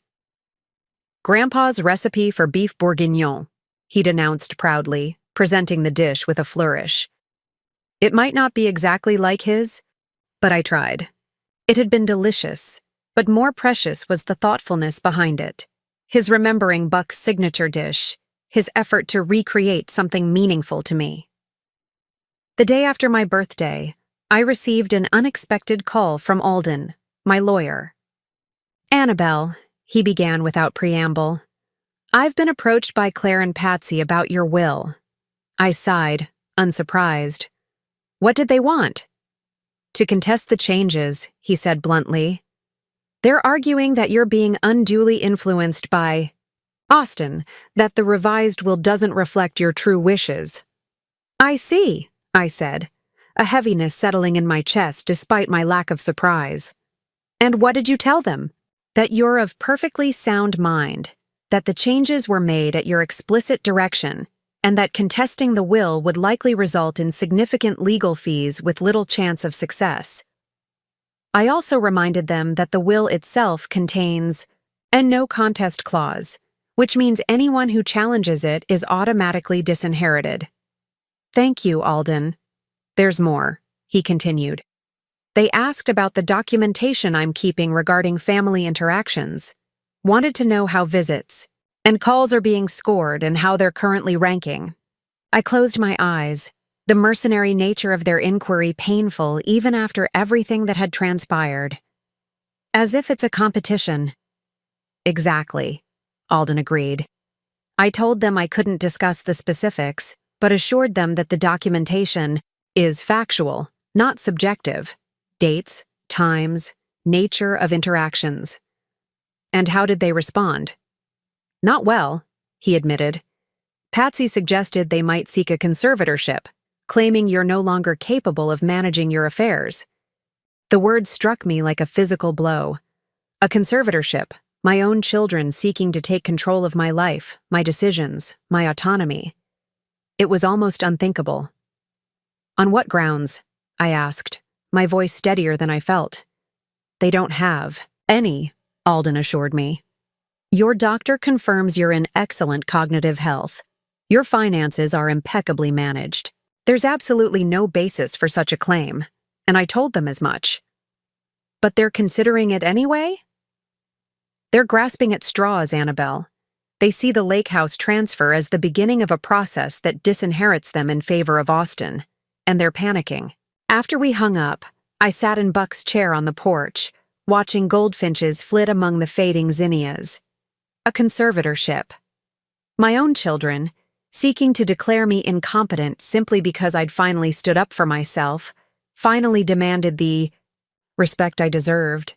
The betrayal cut deep, deeper even than Colton's tantrum or Patsy's accusations. This was a fundamental rejection of my personhood, my dignity, my right to make my own choices. That evening, I received a call from Claire. Her voice was artificially bright, giving no indication of her behind-the-scenes legal inquiries. Mom, I've been thinking. It's been ages since we had a real family gathering. What if we did Thanksgiving at your house this year? Everyone together, like the old days. My initial instinct was to refuse. After learning of their conservatorship discussions, the last thing I wanted was to host a performance of family harmony. But something made me hesitate. That would be nice, I heard myself saying. I'd enjoy having everyone here. Wonderful, Claire exclaimed, seeming genuinely pleased. I'll coordinate with everyone. Patsy can bring her sweet potato casserole. I'll handle the turkey and stuffing. We'll make it just like when Dad was alive. After we hung up, I wondered at my own decision. Why had I agreed? Perhaps because despite everything, I still hungered for connection with my family. Or perhaps because some part of me hoped that a holiday gathering might somehow bridge the growing chasm between us. Or perhaps, I admitted to myself, it was a test. One final opportunity to see who my family really was, what they truly valued. The weeks leading up to Thanksgiving passed. Quickly. Claire took charge of the arrangements with her usual efficiency, assigning dishes and arrival times with the precision of a military operation. Patsy called to confirm her sweet potato casserole, making no mention of conservatorships or legal challenges. Colton and Beatrice would bring wine and appetizers. Beau was flying in from Arizona with his new girlfriend. Even Annabelle promised to attend, though she declined to contribute any food, citing her busy schedule. Austin offered to come early to help with preparations. I can handle the pies, he volunteered. Grandpa always said my apple pie was almost as good as yours. The day before Thanksgiving, I spent hours cleaning the house, despite my arthritic hands protesting the work. I wanted everything to be perfect. The good china laid out, Buck's favorite Thanksgiving decorations arranged on the mantel, fresh flowers on the table. Not to impress anyone, but because these traditions mattered to me, because maintaining them was a way of honoring Buck's memory and the family we had built together.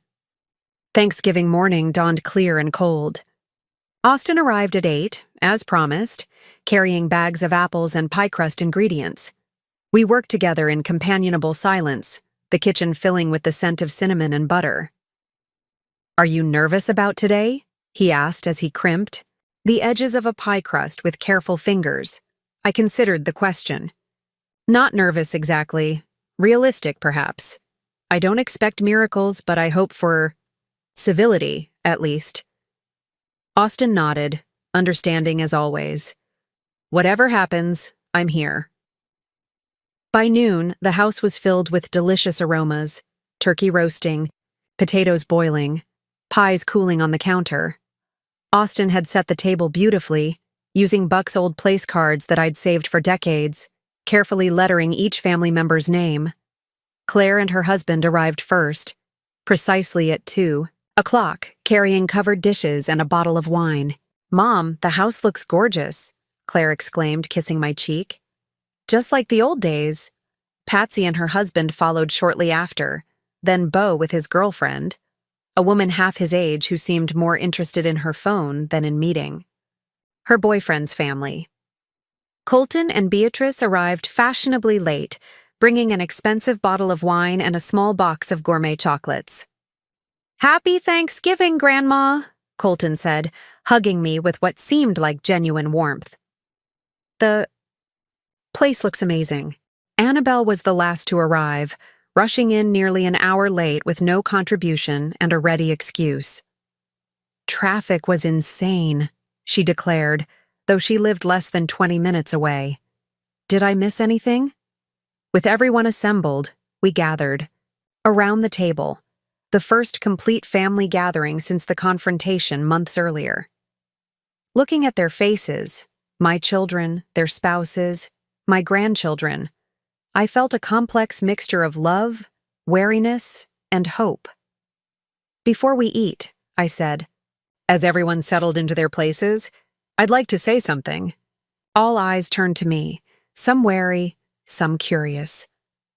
Despite our difficulties this year, I'm grateful to have you all here today. Family is precious, even when it's complicated. I hope this meal can be a step toward healing the rifts between us, toward building relationships based on genuine care and respect. A murmur of agreement circled the table. Claire squeezed my hand. Patsy nodded, her expression softening slightly. "Now," I smiled, "let's eat before everything gets cold." The Thanksgiving meal progressed with an outward appearance of harmony that almost, but not quite, masked the underlying tensions. Conversation flowed surprisingly well, guided largely by Claire's diplomatic skill at introducing safe topics and deftly steering away from potential minefields. We discussed the unusually mild autumn, Beau's new position at his company in Arizona, and Colton's recent golf tournament win. Beatrice shared details about a charity event she was organizing, while Annabelle talked at length about her latest entrepreneurial idea, a subscription box service for pet owners that somehow involved aromatherapy for animals. Looking around, the table, at the faces of the family I'd built with Buck over decades, I felt a tug of nostalgic longing. There had been a time when gatherings like this were genuine celebrations, filled with laughter and warmth, not performative displays of family unity. As dessert was served, Austin's apple pies alongside a store-bought pumpkin that Beatrice had hastily removed from its packaging and transferred to one of my plates, Beau raised his glass. "A toast," he announced, "to Mom, for bringing us all together again." Glasses were raised, smiles were directed my way, and for a fleeting moment, I allowed myself to hope that perhaps something had shifted, that beneath the performance there might be a kernel of authentic reconnection. That hope dimmed when Colton, helping himself to a second slice of pie, casually mentioned the lakefront property next to our cabin. Did you hear the Morrisons are selling? He asked, his tone deliberately casual. Nearly 3 acres with 200 feet of shoreline, listing at $1.2 million. The real estate market up there is absolutely booming. I noticed the quick glance he exchanged with Beatrice, the calculation barely hidden beneath his casual observation. Is that so? I replied evenly. The Morrisons have been there even longer than we have. I'm sorry to hear they're leaving. Apparently their children aren't interested in maintaining a vacation property, Colton continued, his eyes never quite meeting mine. Too much work, too much expense. They're looking at condos in Florida instead. The implication hung in the air, awkward and unmistakable. I saw Austin's jaw tighten slightly as he refilled water glasses around the table. Claire, sensing danger, quickly changed the subject to her gallery's upcoming holiday exhibition. The moment passed, but something had shifted in me. Colton's transparent attempt to plant the idea of selling, his inability to simply enjoy a family meal without circling back to property values and potential profits. It crystallized something I'd been feeling but hadn't fully articulated even to myself. After dessert, while the others moved to the living room for coffee, I slipped away to my bedroom, ostensibly to rest for a few minutes. Standing before the mirror on my dresser, I studied my reflection. The silver hair I'd stopped coloring years ago, the lines that mapped a lifetime of expressions, the slight stoop that had gradually altered my once straight posture. When had I started seeing myself through my children's eyes? When had I begun to accept their definition of me as an elderly woman, whose primary value lay in what she could provide to others? When had I surrendered my own desires to their expectations? On the dresser sat a small jewelry box Buck had given me on our 40th anniversary. Inside was a travel brochure I'd kept for years.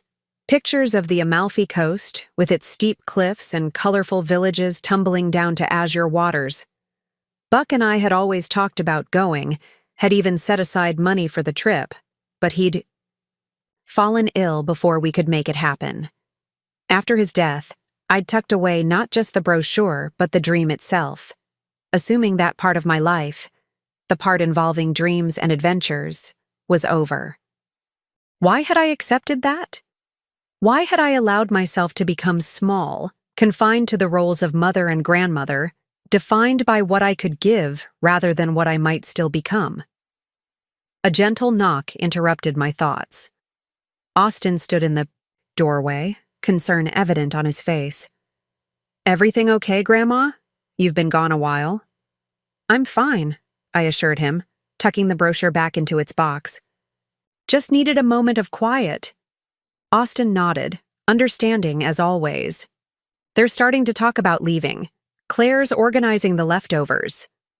Of course she is, I smiled, rising to return to my guests. As predicted, the family was preparing their departures when I returned to the living room.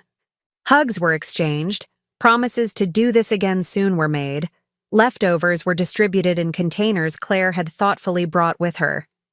Within half an hour, only Austin remained, helping me load the dishwasher and return the dining. Room to order. That went better than I expected, he offered as he wrapped the remaining pie for me to keep. Yes and no, I replied. Did you hear Colton's comments about the Morrison property? Austin's expression darkened slightly. Hard to miss, subtle as a sledgehammer. Indeed. I folded the tablecloth with careful hands, smoothing out the creases. Austin, may I ask you something?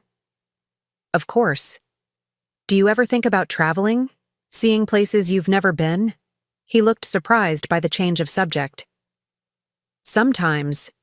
I'd love to visit the Galapagos Islands someday, or Japan. Why do you ask? I walked to the sideboard where decades ago Buck had installed a small cabinet for liquor. Opening it, I retrieved a bottle of his favorite scotch and 2 glasses. Would you join me in a nightcap? Your grandfather's tradition after big family gatherings. Austin smiled, accepting the glass I offered. To Grandpa, he said, raising it slightly. To Buck, I echoed, taking a small sip and feeling the pleasant burn. Austin, when Buck was diagnosed, we had plans, travel plans, places we wanted to see together. The Amalfi Coast in Italy was at the top of our list. Austin nodded, listening intently. After he died, I put those dreams away. It seemed inappropriate somehow. Selfish. Like at my age, I should focus on being available to my family, not pursuing my own desires. That's ridiculous, Austin said quietly but firmly. Why shouldn't you travel? See the places you've always wanted to. See? Because that's not what grandmothers do, I replied, voicing the unspoken assumption that had governed too many of my choices. They stay home. They bake cookies. They babysit. They don't go gallivanting around Europe at 76. Austin's expression was somewhere between amused and indignant. Says who? Grandma, you're not exactly frail. You're in good health. You have the means. Why shouldn't you go to Italy if that's what you want? Why indeed? The question resonated through me, challenging years of self-imposed limitations. Perhaps I should, I said, the idea taking root even as I spoke it aloud. Perhaps it's time to revisit some of those dreams Buck and I shared. Austin's face lit up. I think that's a fantastic idea. When would you go? Spring, maybe, when it's not too hot or crowded. Spring would be lovely, I agreed, the possibility becoming more real by the moment. I'd need to do some research, find out about tours for seniors, or I could help with that, Austin offered immediately. I'm pretty good at travel planning. I looked at my grandson, this thoughtful young man who had somehow inherited Buck's kind heart and steady presence, and felt a surge of affection. Would you consider coming with me? I'd pay for your ticket, of course. It might be nice to have company, and Buck always said you had his same sense of adventure. Austin's surprise was evident. Me? Go to Italy with you? I'd love to. But are you sure? What about your other grandchildren? They might feel— Let them feel however they feel, I interrupted, a new resolve strengthening my voice. I'm done making decisions based on managing others' resentments or expectations. You're the one who's been present, who's shown genuine care. You're the one I'd enjoy traveling with. Austin's smile was answer enough. That night, after Austin had gone home and the house was quiet again, I sat at my desk and opened my laptop. With fingers that felt suddenly more nimble than they had in years, I began to search for information about traveling to the Amalfi Coast. I found myself getting lost in images of Positano and Ravello, in descriptions of lemon groves and ancient pathways, in the possibilities that had lain dormant for so long. Something was awakening in me, not just the specific desire to see Italy, but a broader reclamation of self. The woman who had dreams beyond family obligations, who had interests and passions of her own, who wasn't defined solely by what she could give to others. That woman hadn't disappeared. She had merely been in hibernation, waiting for permission to reemerge. Oh, Buck, I whispered to the quiet room. I think I'm finally ready to live again. Really live, not just exist for everyone else. The house creaked in response, a familiar settling sound that I chose to interpret as approval. Before going to bed, I wrote an email to a travel agent whose information I'd found online, inquiring about tours of the Amalfi Coast suitable for a senior traveler and her grandson in the spring. As I clicked send, I felt something I hadn't experienced in years, the flutter of anticipation, the quiet joy of having something wonderful to look forward to. For the first time since Buck's death, I went to sleep not with resignation about what the next day would bring, but with excitement about what the future might hold. December brought a dusting of snow and a flurry of activity. After that initial email to the travel agent, I found myself immersed in planning for our Italian adventure. The agent, a wonderfully efficient woman named Margot, had responded with several options specifically designed for active seniors, a phrase I found I rather liked. Active, not elderly, not fragile, but a person still engaged with life, still capable of experiencing new things. Austin and I settled on a 2-week trip in April, when the crowds would be manageable, but the weather pleasant. We would spend time in Naples, Sorrento, Positano, and Ravello, with day trips to Capri and Pompeii. I splurged on hotels with sea views, remembering how Buck had always said, "If you're going to see the ocean, you should wake up to it." The process of planning, researching sites to visit, learning a few basic Italian phrases, reading about the region's history, awakened something in me that had been dormant for too long. My mind felt sharper, more engaged. I found myself staying up late reading travel guides, making notes about particular restaurants or museums I wanted to visit, even watching Italian films to accustom my ear to the language. When Austin came, for Sunday dinner in mid-December, I showed him the itinerary Margot had prepared. His enthusiasm matched my own as we pored over the details. "Have you told the rest of the family about the trip?" he asked as we cleared the dinner dishes. "Not yet," I admitted. "I've been waiting for the right moment." In truth, I'd been avoiding it. The family's tentative peace following Thanksgiving felt fragile, and I was reluctant to introduce anything that might disrupt it. Claire had called twice a week since then, Patsy had invited me to another lunch, and even Colton had stopped by briefly to drop off a poinsettia plant just because. These gestures were small, but seemed less calculated than before, as if perhaps the Thanksgiving gathering had nudged us toward a more genuine reconciliation. I wasn't naive enough to believe everything had been resolved, but I cherished the relative calm, knowing how quickly it could dissolve into tension and resentment. "You should tell them soon," Austin advised. "Maybe before Christmas? That way it's not a surprise when we're suddenly gone in April." He was right, of course. This wasn't something I could or should hide. Yet I found myself strangely protective of our plans, reluctant to subject them to family scrutiny or, worse, to have them become another point of contention. "I will," I promised. "At the right time." That moment came sooner than expected. 2 days later, Claire and Patsy arrived unannounced at my doorstep, their expressions a mixture of concern and determination that immediately put me on alert. "Mom," Claire began once we were settled in the living room, "we need to talk." "I gathered as much from this surprise visit," I replied, trying to keep my tone light. "What's on your mind?" The sisters exchanged a glance before Patsy spoke. "We've been thinking a lot about your living situation." "My living situation?" I repeated, puzzled.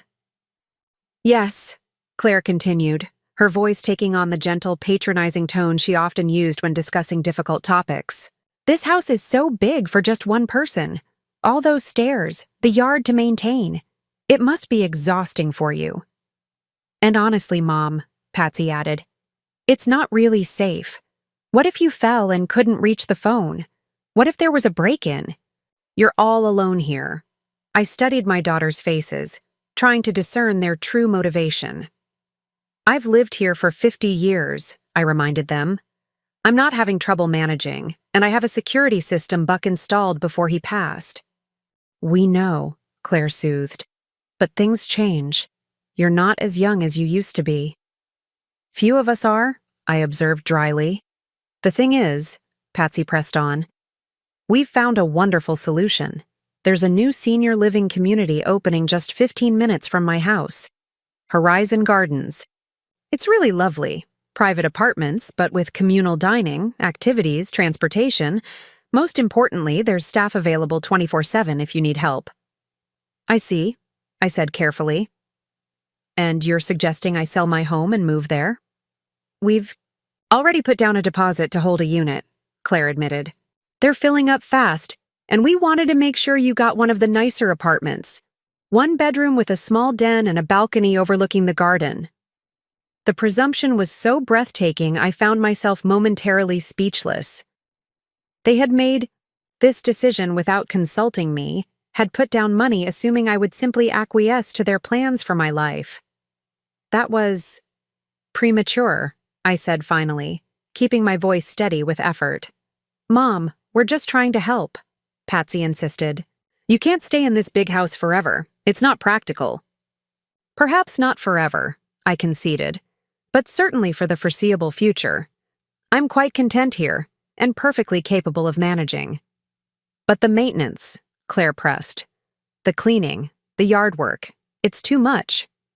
I have a service that handles the heavy cleaning and yard work, I reminded her. Buck set that up years ago. As for the rest, I find that keeping my own home gives me purpose and satisfaction. But at Horizon Gardens, you wouldn't have to worry about any of that, Patsy argued.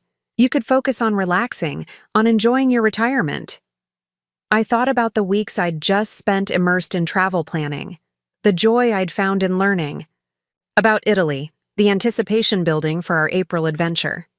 That was how I wanted to enjoy my retirement, not being shuffled into a facility where my days would be structured around communal meals and organized activities, however well-intentioned.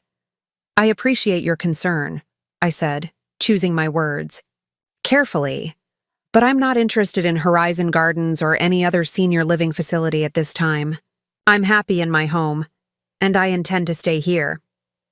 Claire's expression shifted from concern to frustration. Mom, be reasonable. We're thinking about your safety, your quality of life. Are you?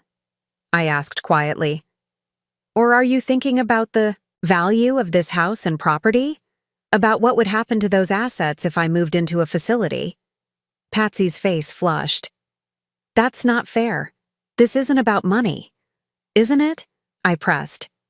Because from where I sit, this feels remarkably similar to Colton's attempt to get me to sign over the lake house. Different approach, same objective, moving me out of properties that have significant value. That's not true, Claire insisted, though her eyes didn't quite meet mine. We're worried about you, that's all. Then respect my decision, I said, firmly.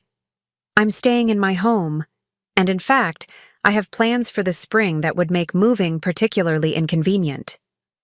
Plans? Patsy asked, suspicion evident in her tone. What kind of plans? I hadn't intended to reveal our trip this way, but the moment had presented itself. Austin and I are traveling to Italy in April, 2 weeks along the Amalfi Coast. The stunned silence that followed was almost comical. Finally, Claire found her voice. Italy? With Austin? Mom, you can't be serious. I'm entirely serious, I replied. The tickets are purchased, the hotel's booked, we leave April 15th. But travel at your age? To Europe? It's so far, so exhausting. And what if something happens? What if you fall ill? Patsy's objections tumbled out rapidly. I'm in excellent health, as my doctor confirmed just last month. I've purchased comprehensive travel insurance, and I'll have Austin with me. Of course Austin is involved, Patsy muttered. I should have known. Yes, Austin is involved because he shares my interest in travel and because he's been a consistent, caring presence in my life, I stated plainly. He's not engineering anything, if that's what you're implying. In fact, I invited him. Claire looked genuinely concerned now. Mom, please think about this. International travel is challenging even for young people. The flights, the jet lag, navigating unfamiliar places. Wouldn't you rather do something easier? Maybe a cruise? Or visit Bo in Arizona? I've thought about it very carefully, I assured her. This trip to Italy was something your father and I always planned to do together. After he died, I put that dream aside, assuming my traveling days were over. But they're not.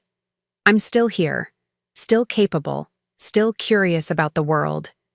I want to see the Amalfi Coast while I can truly enjoy it, not wait until I genuinely am too frail to go. My daughters exchanged another glance, a silent communication passing between them. Finally, Claire sighed. We can see your mind is made up. Just promise you'll be careful? And maybe reconsider Horizon Gardens when you return. I'll be careful, I promised, leaving the second request unanswered. After they left, I sat in Buck's chair on the porch, despite the December chill, and considered what had just transpired. Their attempt to move me into a senior facility had been presumptuous, even manipulative, yet I couldn't entirely dismiss the concern that had partly motivated it. They weren't wrong that living alone at my age carried certain risks. But the alternative, they proposed, surrendering my independence, my home, the life I'd built with Buck, was unacceptable. The implied trade-off, safety for autonomy, was one I wasn't willing to make, at least not yet. As twilight settled over the garden, I made a decision. I would speak with Alden again, not just about my will, but about establishing a comprehensive plan for my future, one that protected my autonomy while addressing legitimate concerns about aging. I would make these decisions on my terms, not wait until circumstances or well-meaning family members forced my hand. This resolution, formed in the quiet of my own counsel, felt right. It was time to take control not just of my present but of my future, to make thoughtful provisions for whatever might come while fiercely guarding my right to live as I chose for as long as I was able. Buck would have approved, I thought, smiling, at the memory of his stubborn independence. "Might as well be hanged for a sheep as a lamb," he used to say when making unpopular but principled decisions. I was choosing the sheep, it seemed, and for the first time in a very long while, I felt not like someone's mother or grandmother, but like Annabelle, a woman with her own mind, her own desires, and her own life still very much worth living. The holidays passed in a blur of obligatory gatherings and forced cheer. Christmas dinner at Patsy's house felt strained, with undercurrents of tension beneath the festive decorations and carefully wrapped gifts. My announcement about the Italy trip had spread through the family like wildfire, generating reactions that ranged from Claire's worried disapproval to Colton's barely concealed annoyance. "Italy in April," he'd remarked during dinner, his tone deliberately casual. "That must be costing a pretty penny, Grandma." "It is," I'd replied simply. "Buck and I saved for this trip for years.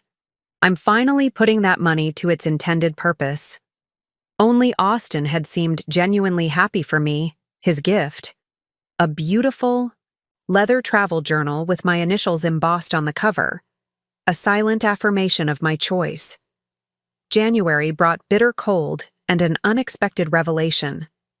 I'd been sorting through old financial documents in Buck's study, organizing papers for my upcoming meeting with Alden, when I discovered a file I didn't recognize.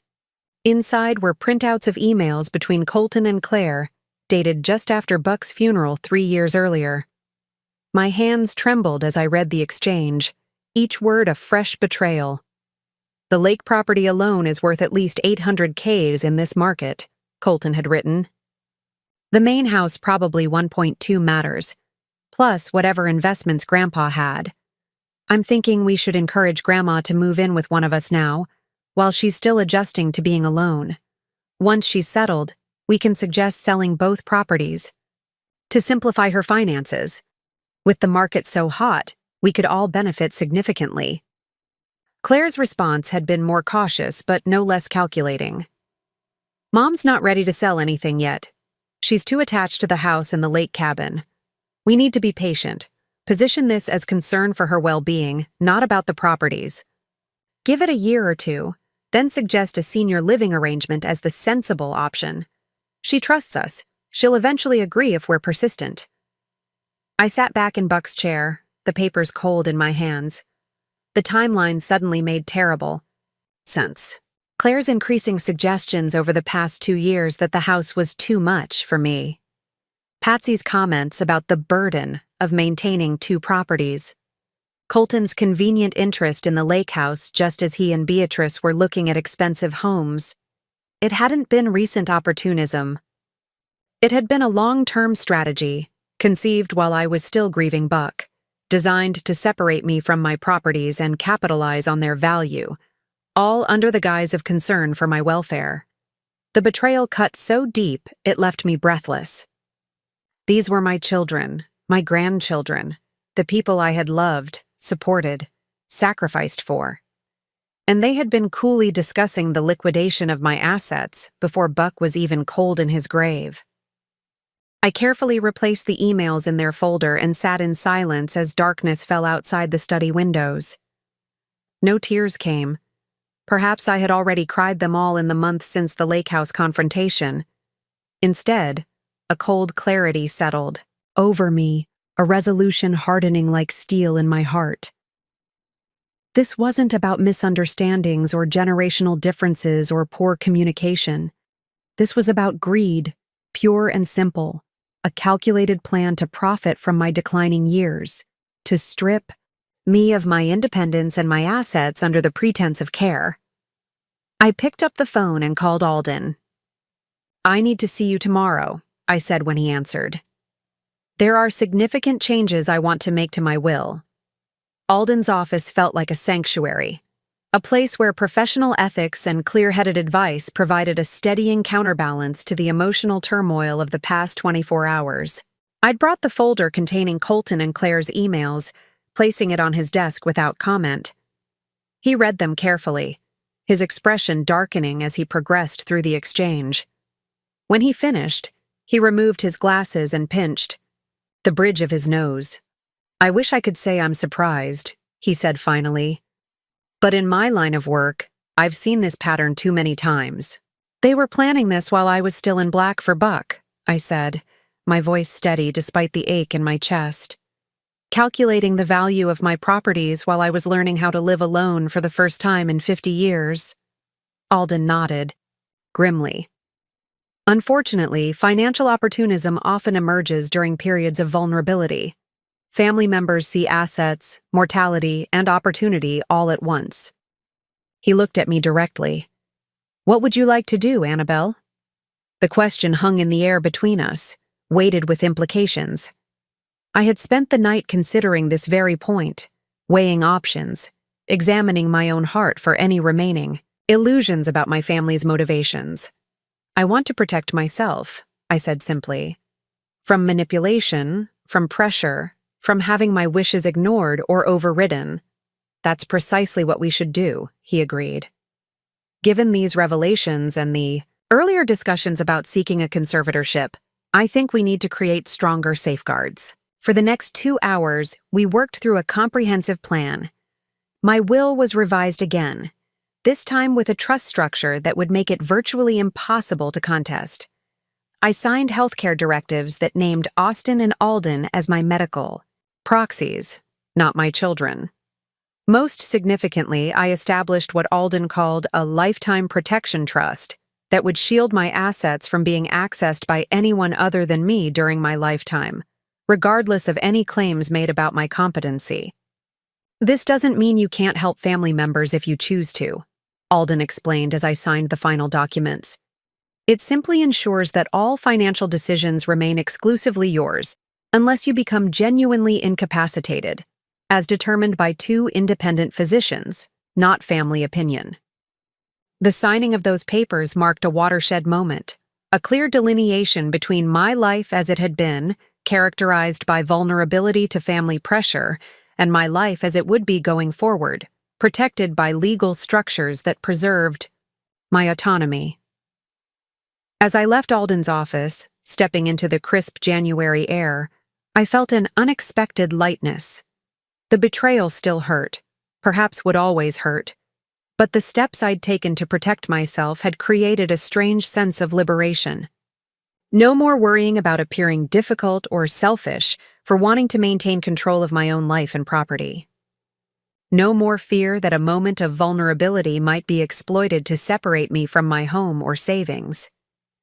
In the car, I checked my phone to find 3 missed calls, 1 each from Claire, Patsy, and Colton. Synchronicity or coordination, I wondered, no longer giving them the benefit of the doubt. I didn't return the calls. Instead, I drove to Austin's apartment, needing to share this development with the one family member I still fully trusted. He listened without interruption as I explained what I'd discovered and the steps I'd taken with Alden. "I'm so sorry, Grandma," he said when I finished, genuine pain in his eyes. You deserved better from them. Perhaps, I acknowledged. But, in a strange way, I'm grateful for the clarity. No more illusions, no more second-guessing myself.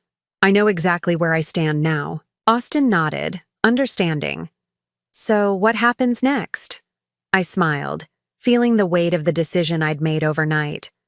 I think it's time for me to live fully and unapologetically for myself, starting with our trip to Italy, and continuing however I see fit after that. I think Grandpa would approve, Austin said, squeezing my hand. I know he would, I replied, certain of at least that much in this uncertain world. Word traveled fast. By the following afternoon, my phone was ringing incessantly. Claire, Patsy, Colton, even Bo calling from Arizona. I let each call go to voicemail, not yet ready for the inevitable confrontations. Their messages grew increasingly. Urgent, moving from casual, just checking in, to concerned, we need to talk, to Claire's final, somewhat frantic, Mom, please call me back immediately. This is important. I knew what had happened. Alden had notified them, as legally required, about the changes to my estate plan. They would have learned not only about the creation of the Lifetime Protection Trust, but also about my revised medical directives naming Austin and Alden as my healthcare proxies. 3 days after my visit to Alden's office, they arrived en masse. Claire, Patsy, Colton, and Beatrice appearing on my doorstep unannounced just after breakfast. Their expressions ranged from Claire's carefully composed concern to Colton's barely concealed anger. Mom, we need to talk, Claire began once they'd settled in my living room, uninvited coffee cups in hand. We're worried about you. The sudden legal changes, Patsy added. They're so unlike you, so extreme. I regarded them calmly, my hands folded in my lap. What specifically concerns you about my estate planning decisions? The directness of my question seemed to catch them off guard. Claire recovered first. It's just that, well, these aren't the kinds of decisions you would typically make. You've always been fair, balanced, considerate of the entire family. And now you're changing everything, Colton interjected, less patient than his aunts. Cutting out your own children as healthcare proxies? Creating trusts that basically lock everyone out of helping you manage your affairs? It seems like you don't trust your own family. I met his gaze steadily. That's an interesting point about trust, Colton. Tell me, when did you and Claire first discuss selling my properties after your grandfather died? Was it before or after his funeral? The silence that fell was absolute. Claire paled visibly, while Colton's expression froze in a mask of surprise quickly replaced by calculation. I don't know what you're talking about, he attempted. But the lie fell flat. I found the emails, I said simply. The ones where you discussed the value of my home and the lake house, where you strategized about getting me to move in with one of you so you could encourage me to sell both properties. The ones where Claire suggested waiting a year or two before proposing senior living as the sensible option. Claire set her coffee cup down with a shaking hand. Mom, those emails, they weren't what they seemed. We were concerned about you living alone, about the burden of maintaining 2 properties at your age. Is that why you mentioned the properties were worth over $2 million combined? I asked, keeping my voice even. Out of concern for my welfare? This is ridiculous, Colton sputtered. You're taking things completely out of context, twisting a private conversation. A private conversation about liquidating my assets while I was still grieving for my husband, I interrupted. Let's be honest with each other at least. You saw opportunity in my vulnerability. You've been planning for years to separate me from my properties, to access their value before I died. Patsy, who had been uncharacteristically quiet, finally spoke. Mom, you're making this sound so calculated, so cold. We've only ever wanted what's best for you. What's best for me, I repeated. Like pressuring me to sign over the lake house. To Colton? Like putting a deposit on a senior living apartment without consulting me? Like discussing a conservatorship when I refused to comply with your plans? Their shocked expressions confirmed what I'd suspected. They'd had no idea I knew about the conservatorship discussions. Alden told you, Claire said flatly. Alden has always been forthright with me, yes. Unlike my own children. April arrived, with gentle showers and the promise of renewal. The confrontation with my children had been painful, but ultimately clarifying. After their failed attempt to justify the emails and downplay their intentions, our relationship had settled into a strained détente. They called occasionally, visited rarely, and when they did, conversation remained superficial, carefully avoiding any mention of property, finances, or my upcoming trip. I found, somewhat to my surprise, that I was at peace with this new reality. The illusions had been stripped away, leaving a clearer view of my family and my place within it. There was grief in that clarity, certainly, but also freedom. Freedom from expectations, from the exhausting effort of pretending all was well, when it clearly wasn't. As our departure date approached, my excitement about the Italy trip grew. I spent hours researching the places we would visit, practiced my rudimentary Italian, and carefully planned what to pack. Austin came by regularly to help with preparations, his enthusiasm matching my own. The night before our flight, I stood in my bedroom, looking at the suitcase open on my bed. Beside it lay Buck's old leather travel wallet, which I'd decided to bring along, a small piece of him to carry on this journey we'd planned to take together. "I'm doing it, Buck," I whispered, running my fingers over the worn leather. Better late than never. The journey itself was everything I'd hoped for and more. Despite Claire's dire predictions about exhaustion and jet lag, I found I managed the long flight surprisingly well. Austin's thoughtful arrangements, wheelchair assistance through the sprawling airports, aisle seats with extra legroom, carefully timed rest breaks during our transfers, made the travel far less taxing than I'd feared. And then we were there, stepping out of a taxi into the brilliant sunshine of Sorrento, the scent of lemon blossoms heavy in the air, the Mediterranean stretching blue and endless before us. Our hotel, perched on a cliff overlooking the Bay of Naples, was exactly what Buck would have chosen, elegant but not ostentatious, with a terrace where we could sip coffee in the mornings and watch the changing light on the water. "Is it everything you imagined?" Austin asked as we stood on that terrace our first evening, the sun setting in a spectacular display of orange and pink. "It's more," I replied honestly. Buck would have loved this. The days that followed took on a rhythm both adventurous and gentle. Mornings exploring charming villages with their narrow streets and colorful buildings. Afternoons resting or taking. Boat trips along the stunning coastline. Evenings savoring long, leisurely dinners, discovering the region's culinary treasures. In Positano, I found myself approached by a local artist selling watercolors from a small stall near the beach. One painting in particular caught my eye. An elderly couple walking hand in hand along a coastal path, their figures small against the grandeur of sea and cliffs. "Ah, you like this one?" the artist asked in accented English. "It is my favorite. Also, I call it Never Too Late." The title resonated so deeply that tears sprang unexpectedly to my eyes. Without hesitation, I purchased the painting, carefully rolling it to bring home. On our visit to Ravello, we discovered a small ceramic shop where an elderly craftsman created delicate, hand-painted tiles. Watching his gnarled fingers work with such precision and artistry, I felt a kinship. Age had not diminished his skill or passion for his craft. "How long have you been making these?" I asked him through Austin's halting translation. 62 years, he replied with pride. "Since I was 14, and I will continue until these hands can no longer hold the brush." His words stayed with me, a simple affirmation of continuing to do what brings joy for as long as one is able. Throughout our journey, I found myself taking dozens of photographs, not just of the spectacular scenery, but of small, meaningful moments. A cat sunning itself on ancient stone steps. an elderly woman hanging laundry outside her window, singing softly to herself. A young couple sharing a gelato, oblivious to everything but each other.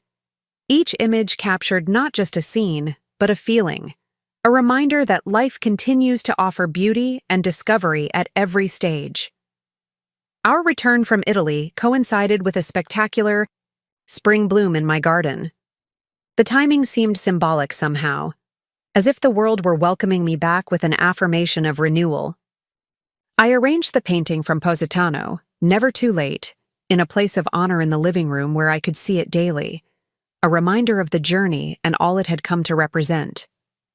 The trip had changed me, not just in the obvious ways that travel broadens one's perspective, but in deeper, more essential aspects. I moved differently now, with more confidence, more purpose. The hesitation that had characterized so many of my actions in recent years had fallen away, replaced by a quiet certainty about who I was and what mattered to me. Austin noticed it immediately. "You seem different, Grandma," he observed during his first visit after our return. "More yourself, somehow." "I am more myself," I agreed. "Perhaps more myself than I've been in decades." My newfound clarity extended to my relationships as well. When Claire called, tentatively suggesting a family dinner to welcome you home and hear about your trip, I agreed without hesitation. Not from any expectation that fundamental relationships would change, but from the secure knowledge that I could engage with my family on my own terms, without fear or need for approval. The gathering was stilted at first, with carefully polite inquiries about our travels. I answered candidly, sharing stories of the breathtaking coastline, the delicious food, the fascinating people we'd met. I showed photographs of Austin and me on a boat to Capri, of the ceramic craftsmen in Ravello, of the stunning views from our hotel terraces. What I didn't share was the deeper significance of the journey, how it had represented not just a trip I'd long wanted to take, but a reclamation of my own life and agency. Those revelations felt too personal, too precious to offer up to family members who had demonstrated they might not honor them. As the evening progressed, I noticed subtle shifts in the family dynamics. Colton was quieter than usual, his customary confidence dimmed by the tangible evidence that I was living my life without regard to his expectations or approval. Patsy seemed genuinely interested in the stories of Italian artisans and their crafts, perhaps recognizing something familiar in their dedication to creating beauty. Claire watched me with a puzzled expression, as if seeing a version of her mother she didn't quite recognize. Only Austin seemed completely at ease, occasionally adding his own observations about our adventures, but mostly allowing me to take center stage, a role I realized I had rarely claimed in family gatherings. After they departed, I sat alone in Buck's chair on the porch, watching fireflies begin to emerge in the garden dusk. The evening had confirmed what I'd already sensed. The family's perception of me had shifted, perhaps irrevocably. I was no longer the predictable, accommodating grandmother whose primary value lay in what she could provide. I had become something less convenient but more authentic, a woman with her own desires, boundaries, and capacity for unexpected actions. Whether they would ultimately adjust to this new reality remained to be seen.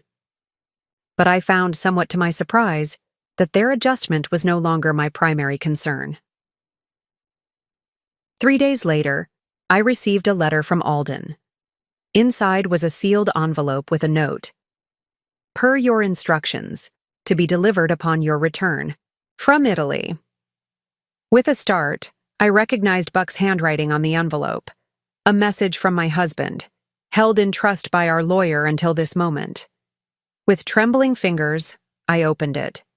"My dearest Annabelle, if you're reading this, 2 things have happened. I've left this world ahead of you, and you've finally taken that trip to Italy we planned for so long. Good for you, my love. I always knew you would find your way there eventually, with or without me. There's something I never told you, something I asked Alden to keep in confidence until the right moment. I've always known our children better than you have. Seen the eye. Calculations behind their affection, the expectations beneath their concern. I loved them deeply, but I harbored no illusions about who they were or what motivated them. I set aside a separate fund for you, money they don't know about, that isn't part of our visible estate. Enough for you to live as you choose, to travel.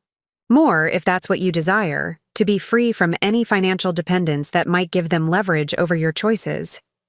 Use it well, Annie. Live fully. Remember that I loved you not for what you gave to others, but for who you are. Stubborn and kind, practical and dreaming, always more capable than you believed yourself to be. All my love.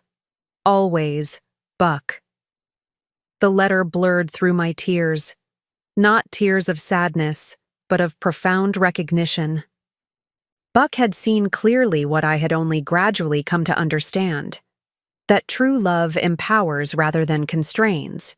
That it recognizes the beloved's full selfhood rather than defining them by their utility or service.